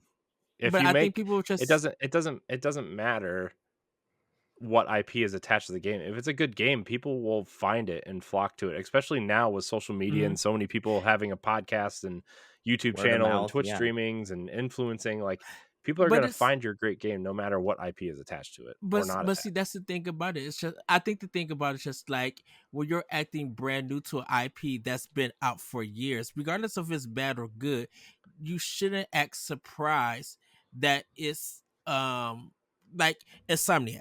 You know they make great games. They have a long list of great games attached to their names. But Spider-Man has been out for years. Yeah, Yes, yes, it's been out, but people have been acting like this Spider-Man that came from Insomniac is like they're brand new to it. And so of course we're gonna Insomniac talk is brand new to it. It's their take on Spider-Man. Then it's good. It's right, also but the best Spider-Man games we've ever gotten. mhm. To your argument, like there was plenty of Batman games before the Yeah, Arkham games came out, but yeah, like those games weren't good. Yeah. Like those yeah. games weren't But good. you But can't. then But I think people just like some people who are brand new to it act like they're the biggest fan of that franchise, but their Well, you past can be a games fan of just Spider-Man literally and not ignore the it. games, right? And maybe you're a fan of Spider-Man and you got drawn into this one because you heard it was good, right? And Yeah.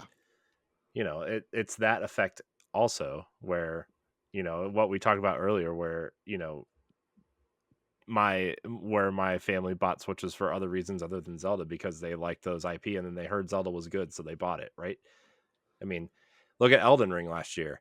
How many people that bought Elden Ring you think played a Souls game and actually knew how hard that series is, right? And I mean, how many people involved in Boss Rush alone bought Elden Ring because they heard it was good and then they stopped playing because it was too hard because they'd never played a Souls game. Yeah. But How many, everybody how said the many game people? was good, so they bought it. How many people bought it just off of the name of James R. Martin? Like, hey, Right. he has something to do with it. Like, oh, so I got to try it. Exactly. But it feels like sometimes I guess people don't do their research. They don't. And That's the stuff. thing. That's the And you marketing think team's about it. job is to capture those people. I mean, people who do marketing for a living, aka But the research, me. Like this is that's your but the point. research, as in stuff like this, has been around. So You're why are we right. acting brand You're right. new People to should it? be smarter and do their research, but people don't, and they see an IP that they like, Mm. and they see scores next to it, which is why we still have review scores, right? It's because people don't read it. They just want to see, oh, is the game good? And they'll see the score and they see it's good and it's attached to an IP that they see and they'll buy it, right? Yeah.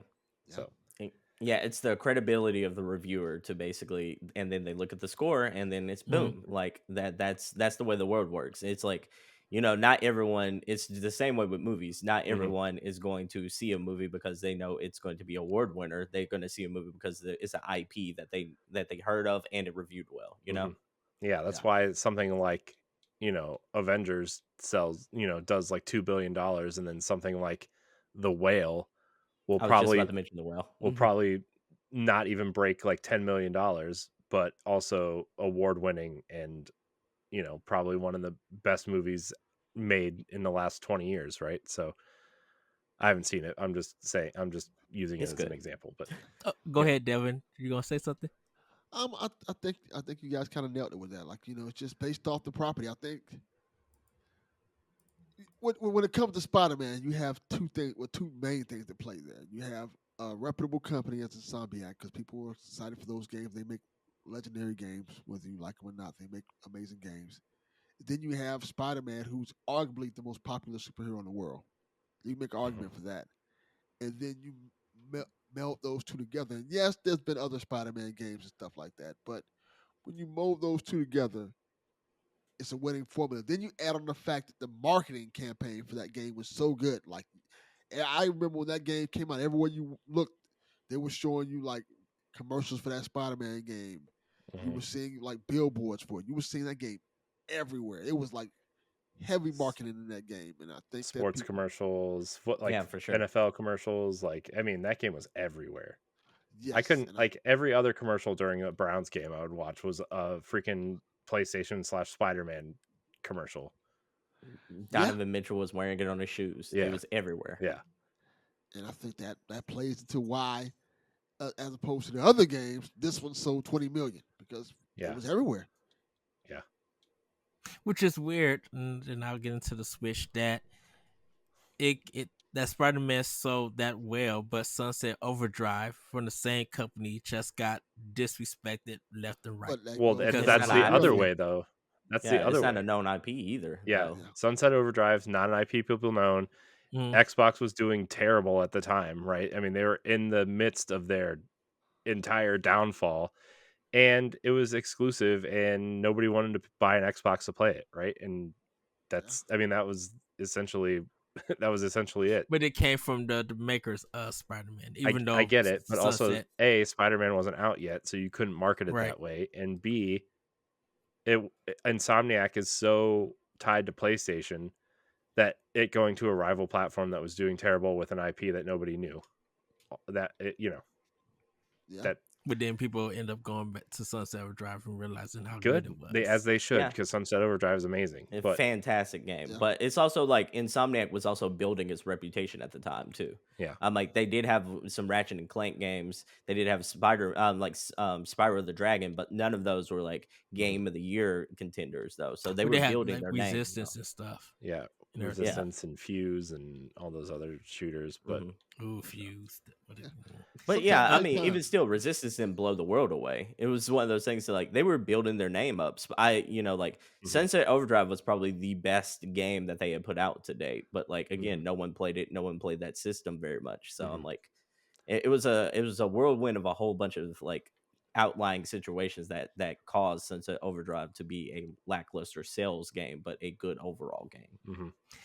Well, let me just talk about Switch. Because yes, can we hide? Yeah, for sure. Help.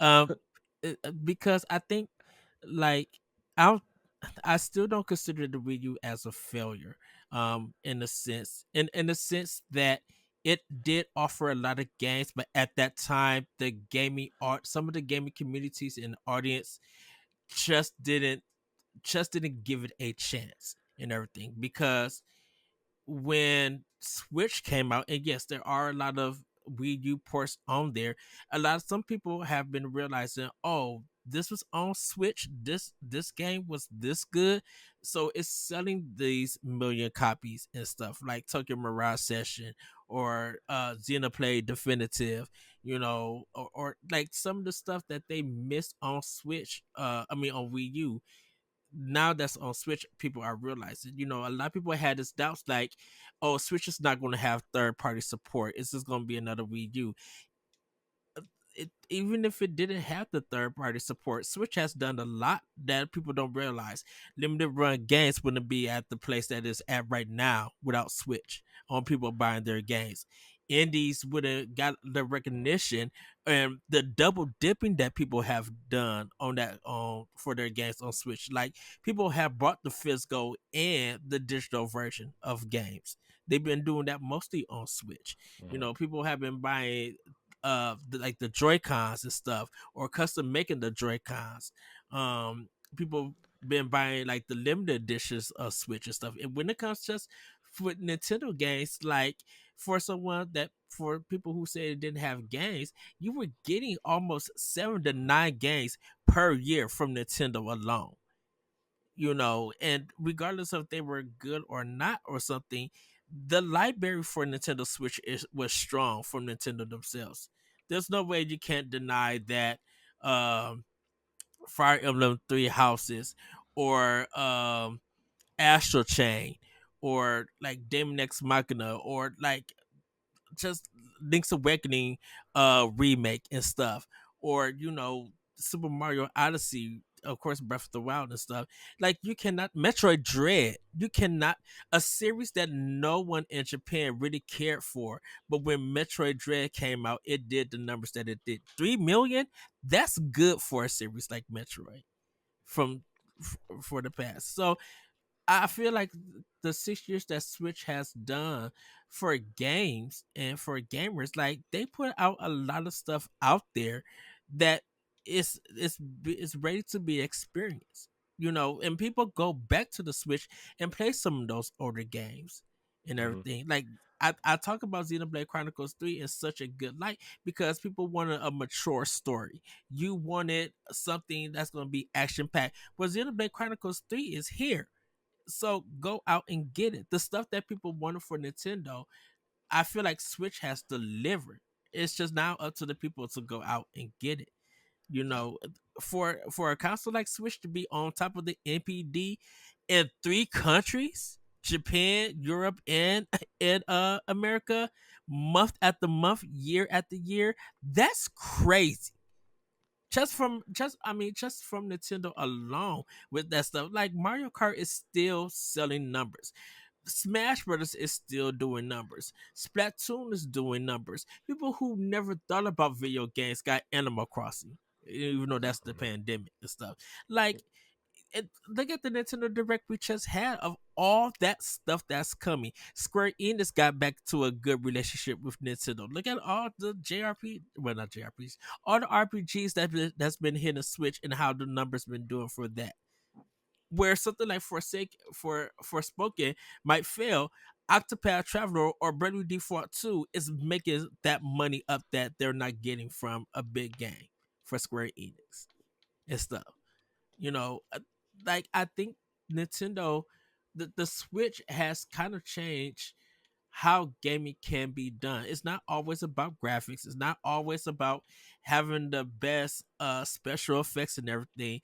Sometimes it's just like, what can this game offer me? And if it offers you something that you love and everything, it's right there. Don't forget, not Dead Space, but the Callisto Protocol looks gorgeous and got dogged. But then something like Kirby and Forgotten Land is getting at it's this cute little thing, but at the end it's kind of challenging. I'm just like, what is this Dragon Ball fight that I'm playing? And it's making people laugh and this making people happy. Mario Maker 2 levels, like people are still making insane levels that they are dropping and stuff. I'm right there with you. I don't want to seem negative at all because like I've had a really good time with the Switch for these past Mhm. 6 years. I think the point I was making, at least trying to make, Oh, when I yeah. brought up the age of the Switch, is that like it seems like we're in a different age of gaming, especially with the Steam Deck and what Mhm. can be offered with handheld gaming. I would like to see what could be delivered by Nintendo, because they've done so well so far with the Switch. I would like to see what they could do with a next iteration, like how they could bring some of these modern, I guess you could say, gameplay tropes and gameplay like mechanics that we've gotten from other developers, Mhm. such as like the Steam with the Steam Deck, such as like Logitech right now with the Logitech Cloud. And I'd like to see Nintendo spin on what they can do with some of these things to give games a better quality of life. Would it be something that, because I feel like if Nintendo can deliver that, and if they do, how many people are going to try to steal that idea and copy it? I think all great ideas are stolen and copied. Yeah, So yeah. I agree. I mean, what I were mean, you gonna say, Corey? oh, Sorry about that. I was gonna say, I think it's funny. We're actually having the CEO of Steam Deck HQ on the Boss Rush podcast on Wednesday, and I'm going to talk to him. Why should a console gamer own a Steam Deck? And I think it's going to be an interesting conversation because of the whole Switch aspect. And like, I am a big proponent of Nintendo should keep the Switch as it is for their next iteration, except it should be more powerful and I maybe get agree. rid of the Joy-Cons and just have an internal, like have the controllers internally built, and just if you want a special edition console, just sell a console. Nintendo idiots will buy it anyway. Amen. You know, that's my thing. I'm like, Nintendo right now is in such a, their leadership is way more conservative than Iwata and Reggie were, Hmm. right? They're about making money. They're about making a product that they can sell for a long time. And I think they've hit lightning in a bottle with what the Switch is. And I think that's all Nintendo gamers want, is something like the Switch. And we're in a society where we're so used to iterations on things, phones, tablets, computers, instead of just a brand new box every time. And I think that's Xbox's goal right now, is to, like, aside from having their games available wherever you can play them, like, their console thing is like, we're just going to make iterations on this thing. We're not going to make Xbox quadrilateral pooper scooper thing. I don't know, Yeah. Wow. but my point is like, if Nintendo would just iterate on the Switch and make it more powerful. And yeah, maybe some games won't run on the old Switch. Big deal. They've done it before. Look at the 3DS. They just did it. Or look at the DS. They did that with the DS also. As long as the games you buy are forward compatible, right? Yeah, for Like, sure. as long as I can play Breath of the Wild for the next 30 years on a Nintendo platform without having to rebuy it. 7 times. Yeah. Yeah. Yeah. I am seriously okay if the Switch was the last thing last console Nintendo ever made and just iterated on it. I'd be perfectly fine. It's the same thing with the iPhone. Yeah. And the same thing with like Samsung Galaxies. Everyone's okay with the same phone, just like update it slightly, But And then that's I all we're get, asking with the Switch. but then I get all the old folks mad because they changed something. Hey man, change is life. It's inevitable, as Thanos Yeah. said. All right, Corey, you want to move on to the next story? Yeah, we'll blow through these next ones. I mean, obviously it's Mario Day also, right? I mean, we could talk about Mario if we really want to, or we can just move on to the next story, which I think is more interesting. Yuji Naka, who is former head of Sonic Team, appears to have admitted guilt over insider trading Whoa. with Square Enix. While standing trial at the Tokyo District Court, he stated on March 2nd, quote, "There's no doubt that I learned facts about the game before it was announced and bought the stock." Naka is being charged with insider trading after an investigation with Square Enix. Well, Yeah, that's, I mean, that's bad. Way to snitch on yourself. and it's funny because it wasn't even that big amount of money, right? It was something like, it wasn't even millions of dollars. It was something like 37, equivalent of $37,000 or something. Like, 834,000. This is was it that after, much? The last I heard, after, it wasn't even a lot of money because there's two yeah, cases. Maybe I read one and not the other.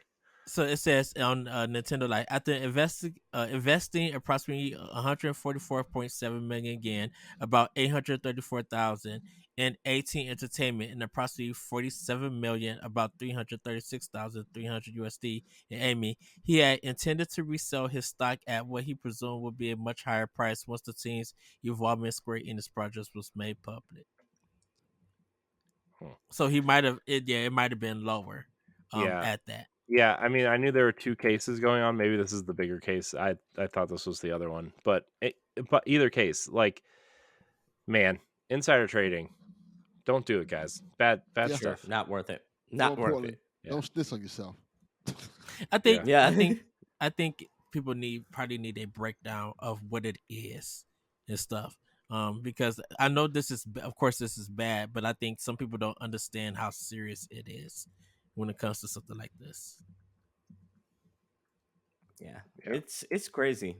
Just don't do insider trading. I mean, like, if I do believe if Martha Stewart can go to jail for it, you can too. So don't do it. Yeah. Well, she gets to hang out with Snoop Dogg now and make Have a cooking shows and reality stuff. shows. Yeah. You know. Yeah.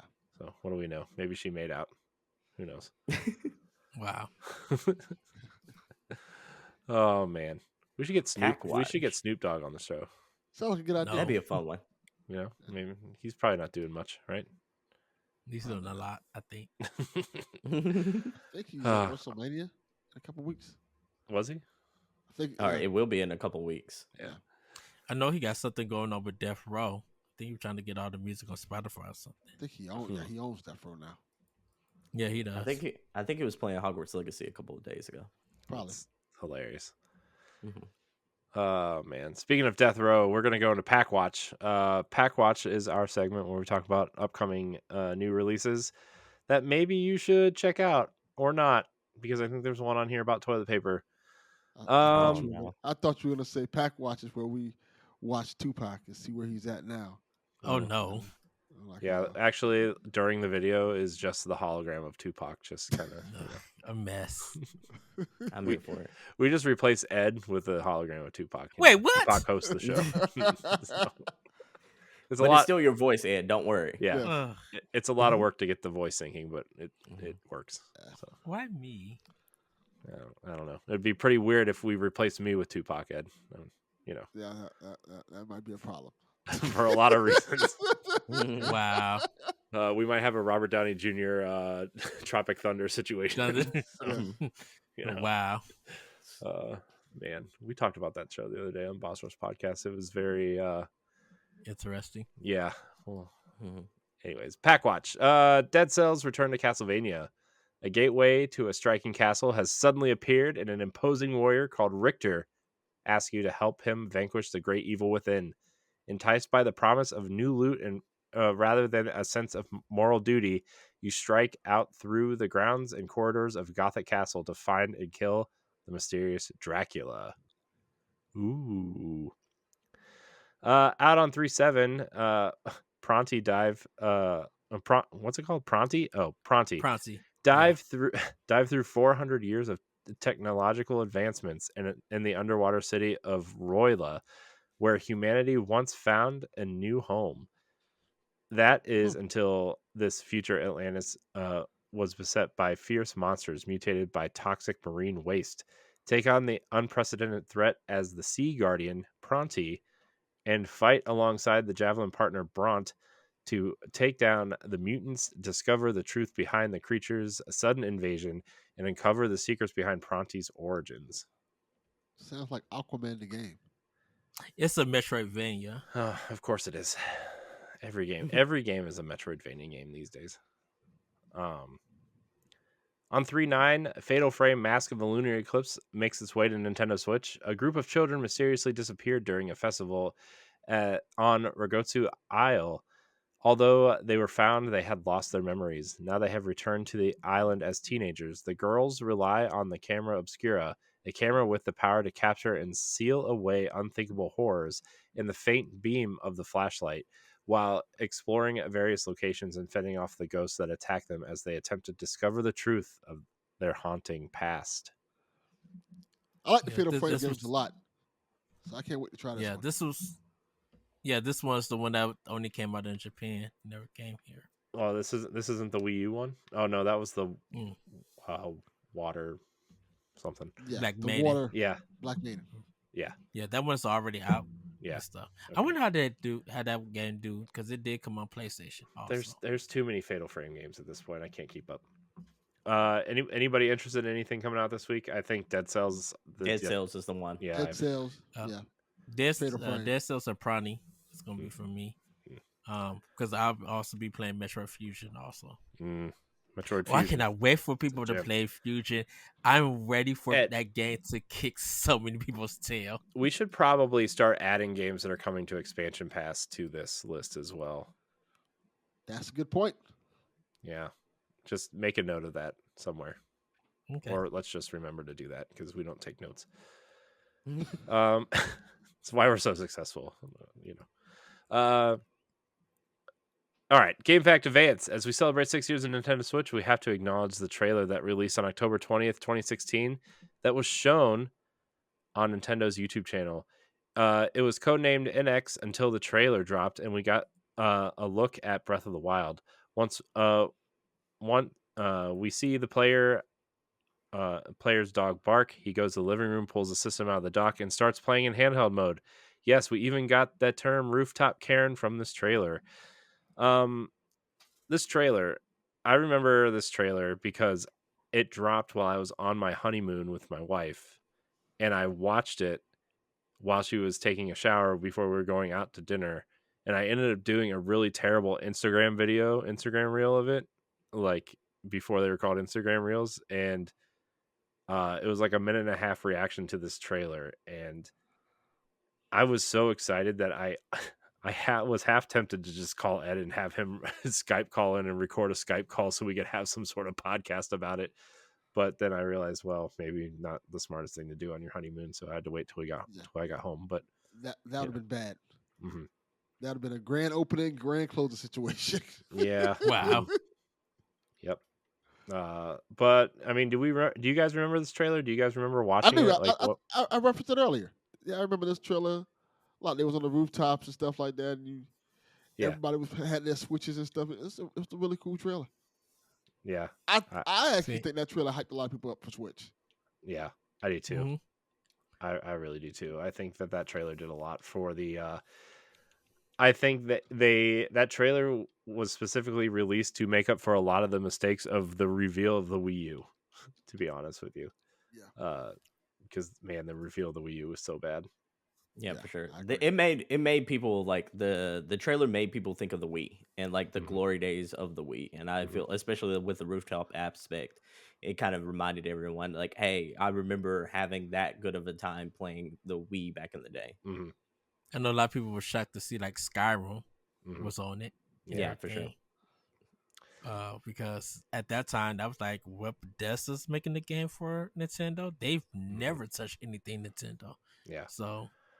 Well, to be fair, it is Skyrim, and they've put it on smart fridges at this point. So, yeah, I mean, but still, to your point, Ed, I mean, we ended up getting a lot of Bethesda support, with Doom and Wolfenstein, which I played through both of those, all of those games on the Switch. Wow. Yeah.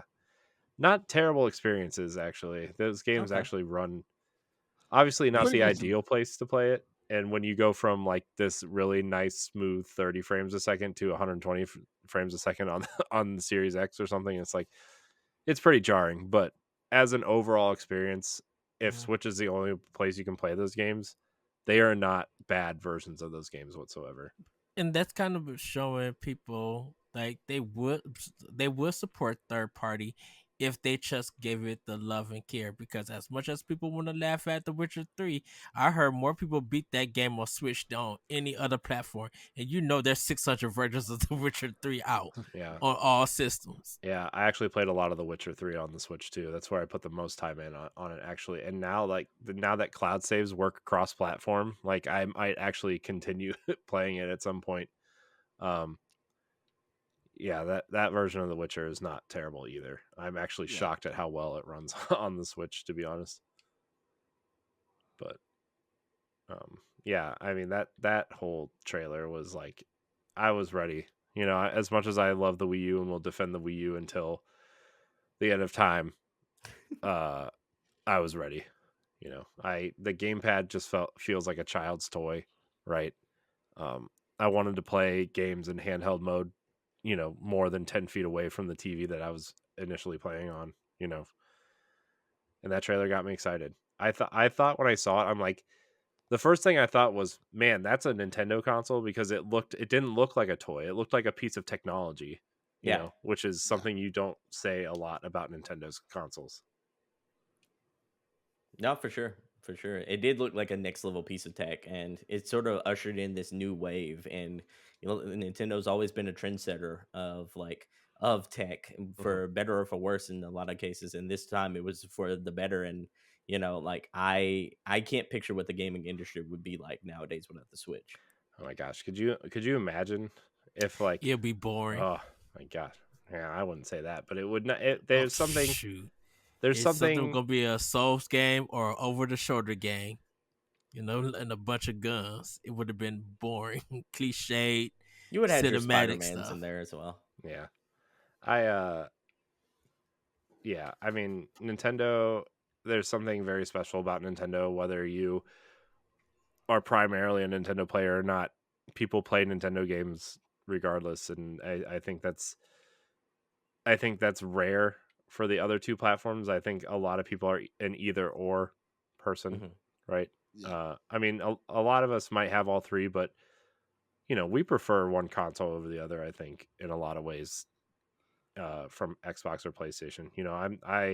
I have all three, but I prefer Xbox over PlayStation for sure, just to play my third-party games on. And Game Pass is a big selling point for me also, and the controller, right? But everybody plays the Nintendo games, right? And I think what Ed and I used to talk about is, if Nintendo can get in your home and be your second console, they win, because for sure. Then they're selling to everybody, and I think that's a major thing, and I think that's what the Switch did that the Wii U ultimately didn't.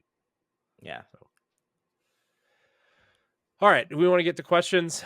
We have 2, so we could probably knock these out real quick. Ed, do you want me to read the questions? Yeah, go ahead. What, Delvin? Did you want to say something, Delvin? I said, let's knock them out. All right. Let's see. All right. Jesse Douglas writes in.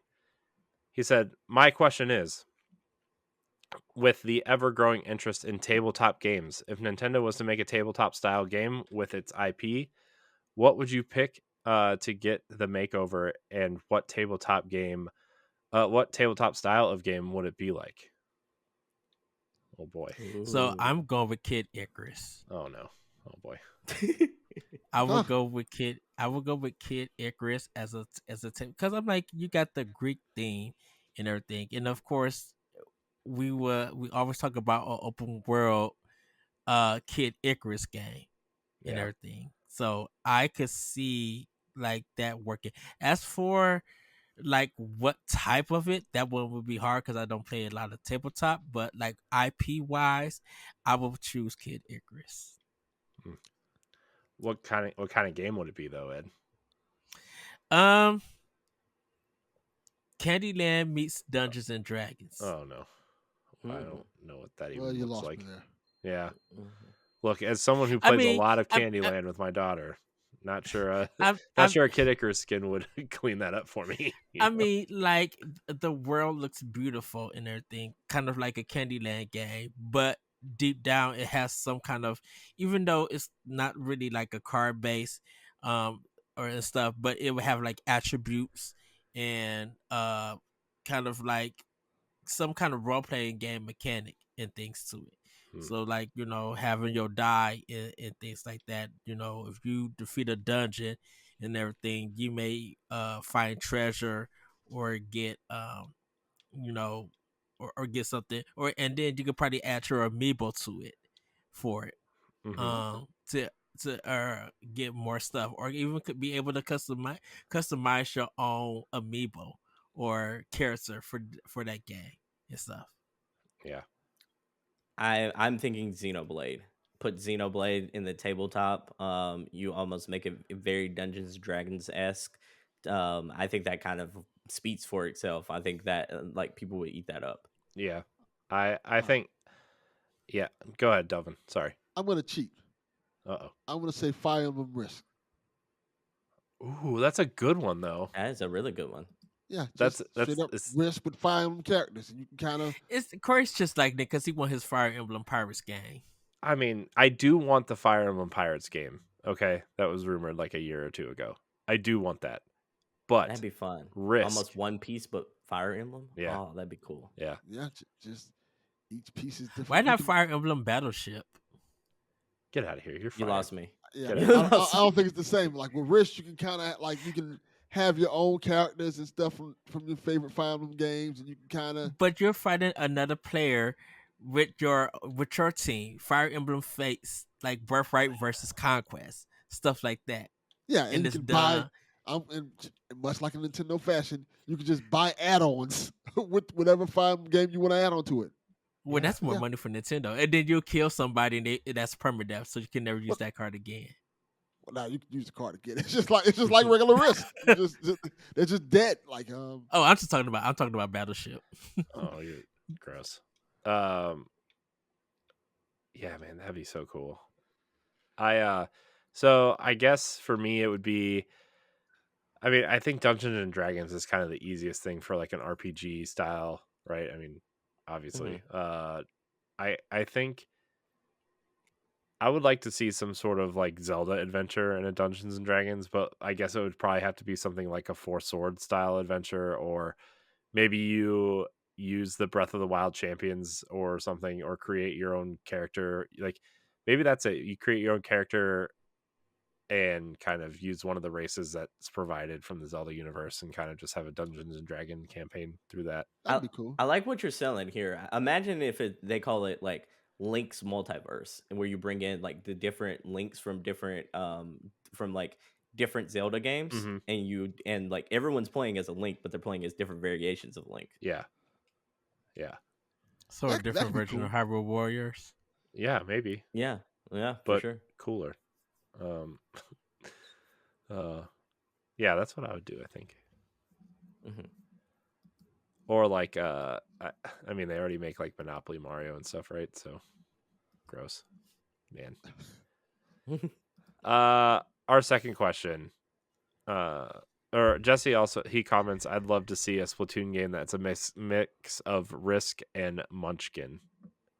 Oh, that could be cool. I don't know what Munchkin is. What is that? I don't either. What is a Munchkin? That is like a card base, I think. That is the donuts you used to get at Krispy Kreme. The little small ones. Oh yeah, like the little donut hole things. Yeah. Oh, Munchkins was Dunkin' Donuts. Whatever, Ed. What? Everybody loves a donut. All right, our last question. Our last question comes from Infinite Rewind from Discord. Our friend Matt. Congratulations, Matt, by the way, on having your baby. I'm very proud of you. Congratulations. You brought life in the world. Yeah. Scary world to bring life into, but you know, we got to keep going, I guess. Nothing I have to worry about. Oh, jeez. create your own new Nintendo IP. Man, that's such a rough one. That's a lot. That's a heavy task. I know. So, I mean, I have crossover ideas, but nothing new. Like I think a game based in Hyrule that's also kind of like a Souls game would be cool. And I also want a Fire Emblem regular action RPG or JRPG or something.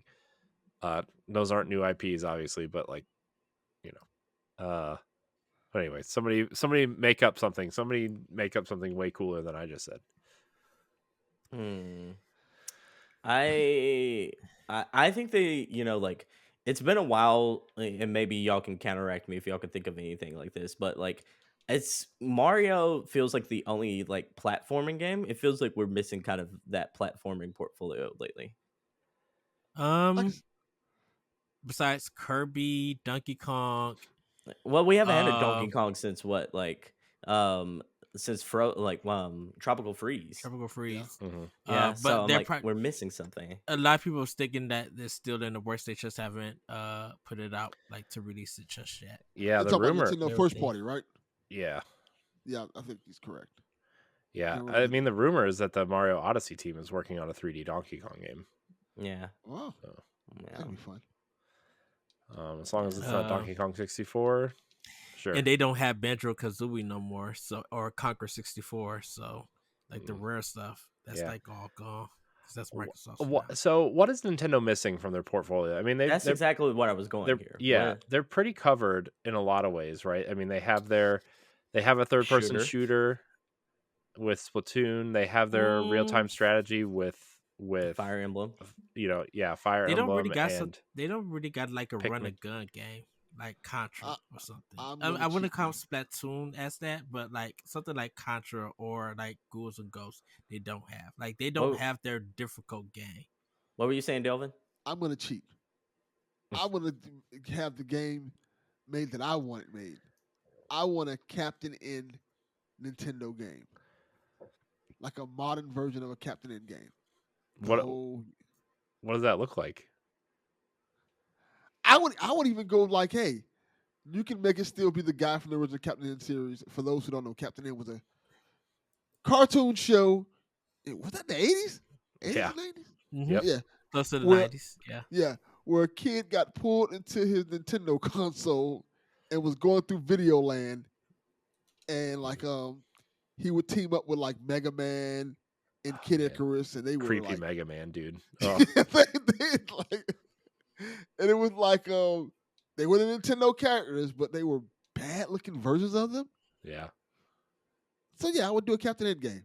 I wouldn't have him. I would have Kevin by himself, obviously. But each stage you would have to go through a different version of a Nintendo game, like a Mario game, or go That'd through be really Kid Icarus interesting. Land. Yeah, for sure. I think I probably would.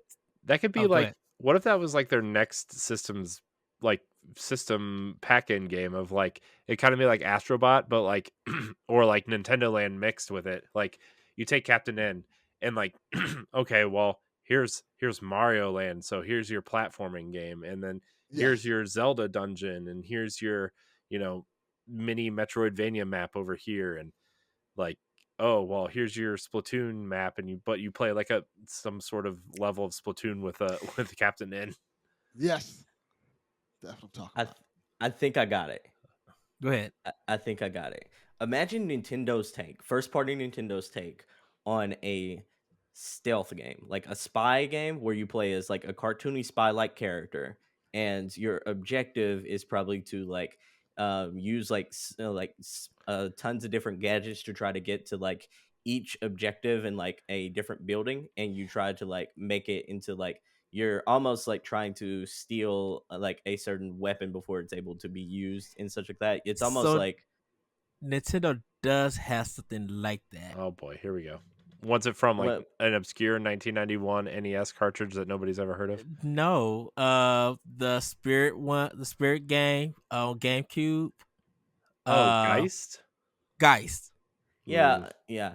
Here's what I was imagining though. You have like, because this character that I'm imagining could also probably double as a Super Smash Brothers character. Like he has like a watch that he can probably like use to do different things, or maybe like slow down time or different things so he can sneak by different people. You might have like, or maybe he uses his watch to like make his suit like semi like almost like that almost transparent to where like he blends in with his natural surroundings, that sort of thing. He can sort of like, yeah, it's almost like a stealth game mixed in with what is the game about Ubisoft? Assassin's Creed. Not the Assassin's Watch Dogs. Like their take on Watch Dogs would be interesting. That stealth meets like Watch Dogs. Nintendo, I think, could absolutely nail it. Where Ubisoft just kind of floundered that. Yeah. Okay. I like that. I mean, they use some of that stuff, gameplay ideas, in some of their Paper Mario games. So yeah. But, I mean, it's not quite the 3D like a 3D stealth game. You know? Yeah. I like that idea, Sebastian. Yeah. That's definitely something Nintendo's really missing from their portfolio, like a big prominent one. I know Ed said it's existed before, but like nobody cares about Geist 23 years later. You know what I mean? No. Sorry. Well, he said a brand new IP. So I know. I'm just saying. I know. It is a new Geist. IP. You don't make it Geist 2. You make it Flubby Dubby's I'm talking about the idea. stealthy weapon game. You know? Yeah. Like I would do like a beat 'em up Uniracer game. Yeah, I know. You pick all the weird games nobody cares about. I'm gonna make Excite Bike with Contra guns and some sort of... Hey, shoot, I would like Uniracer meets Elite Beat Agents. No, see, Ed. The proper response was, "Well, Road Rash already exists." Then I was waiting for that. I was waiting for that answer. No, I failed me, Ed. No, I have. I feel like a Uniracer game that plays with like Elite Beat Agents and stuff. So you got a music game and a racer at the same time. So in order to get faster, you have to be on beat so you go faster and everything. That's creative. Another like genre they're missing is like a first party Nintendo that is like a Diablo style game. Yeah. There you go. Like their take on what a Diablo style game would be cool, but that spy game I think could also double as a Super Smash Brothers characters. So I'm leaning towards that. Secret Agent Toad. Oh, that'd be fun. Yeah, or maybe you can have different like amiibos come in and they can be like the spies, so to speak, and you can kind of use their different powers. That'd be cool. Yeah. Actually, to riff off your Diablo game and actually like you may have use for an amiibo. Like you could use the different amiibo to be the different characters, and then you could save your progress for those characters on the amiibo and take them with you. Yeah, for sure. Yeah, for sure. So that's the kind of genres I feel like they're missing out on, like that, like Diablo style, a stealth game, and to be honest, they tried with ARMS, but like they're missing a boxing game, a legit like sports boxing game. Yeah, where's Punch Out at? Just bring back. I mean, they got the Wii boxing also, so. Yeah, but that went great. Bring back Mike Tyson's Punch Out of that. Just like we Ready to Rumble, man. Yeah, Ready to Rumble. Ready to Rumble. That's Afro Midway. Thunder. Oh man, it doesn't matter. Midway's not doing anything with it. They're gone. No, for sure. Nintendo can buy that. Well, wherever they are now. What is the Apple studio name now? NetherRealm. What you want them to make Mortal Kombat versus Super Smash? I mean, that's why. I mean, because of Midway, now they're NetherRealm. Yeah, pretty much because Midway closed. Yeah, so. But still, that's funny. Yeah, we did it. Yeah, I think we did. I think we created a good IP there. We did. Look at that. Created a bunch. Right. There you go, Nintendo. Yeah, Those are all free. Just credit. Tag me on them. Yeah. Yeah. Give us some credit. Yeah. And give us a free review copy, a credit, and we want free tickets to Nintendo Land. That's all we want. The demands kind of went up as I kind of thought about more demands, but like those are the three demands for the new IP. That's chump change for Nintendo. Yeah, right? for sure. Yeah. All right. So, well, everybody, that's gonna be it for Nintendo Podcast, Nintendo Block Podcast. Wow. You want to try that again, Ed? Yeah, let's try it again. Power Block Podcast. I'm sorry, everybody. Goodness. Delvin, where can people find you?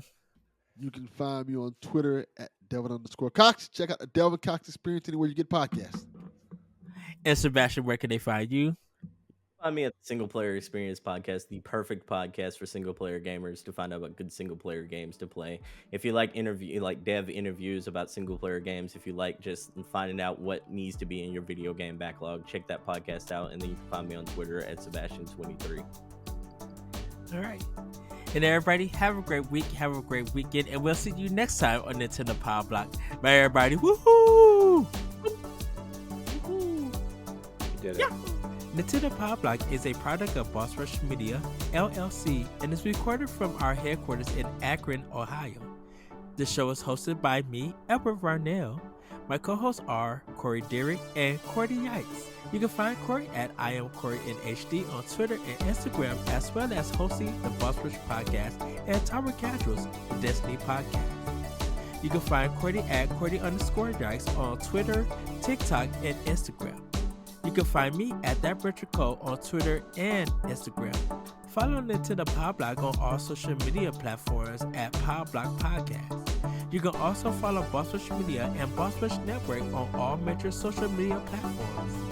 Join the Boss Rush Network, Discord, and Facebook groups to interact with other friends and fans. Visit bossrush.net for more great content and patreon.com/bossrushmedia to learn how you can support this show. Thanks for listening, and we'll see you next time.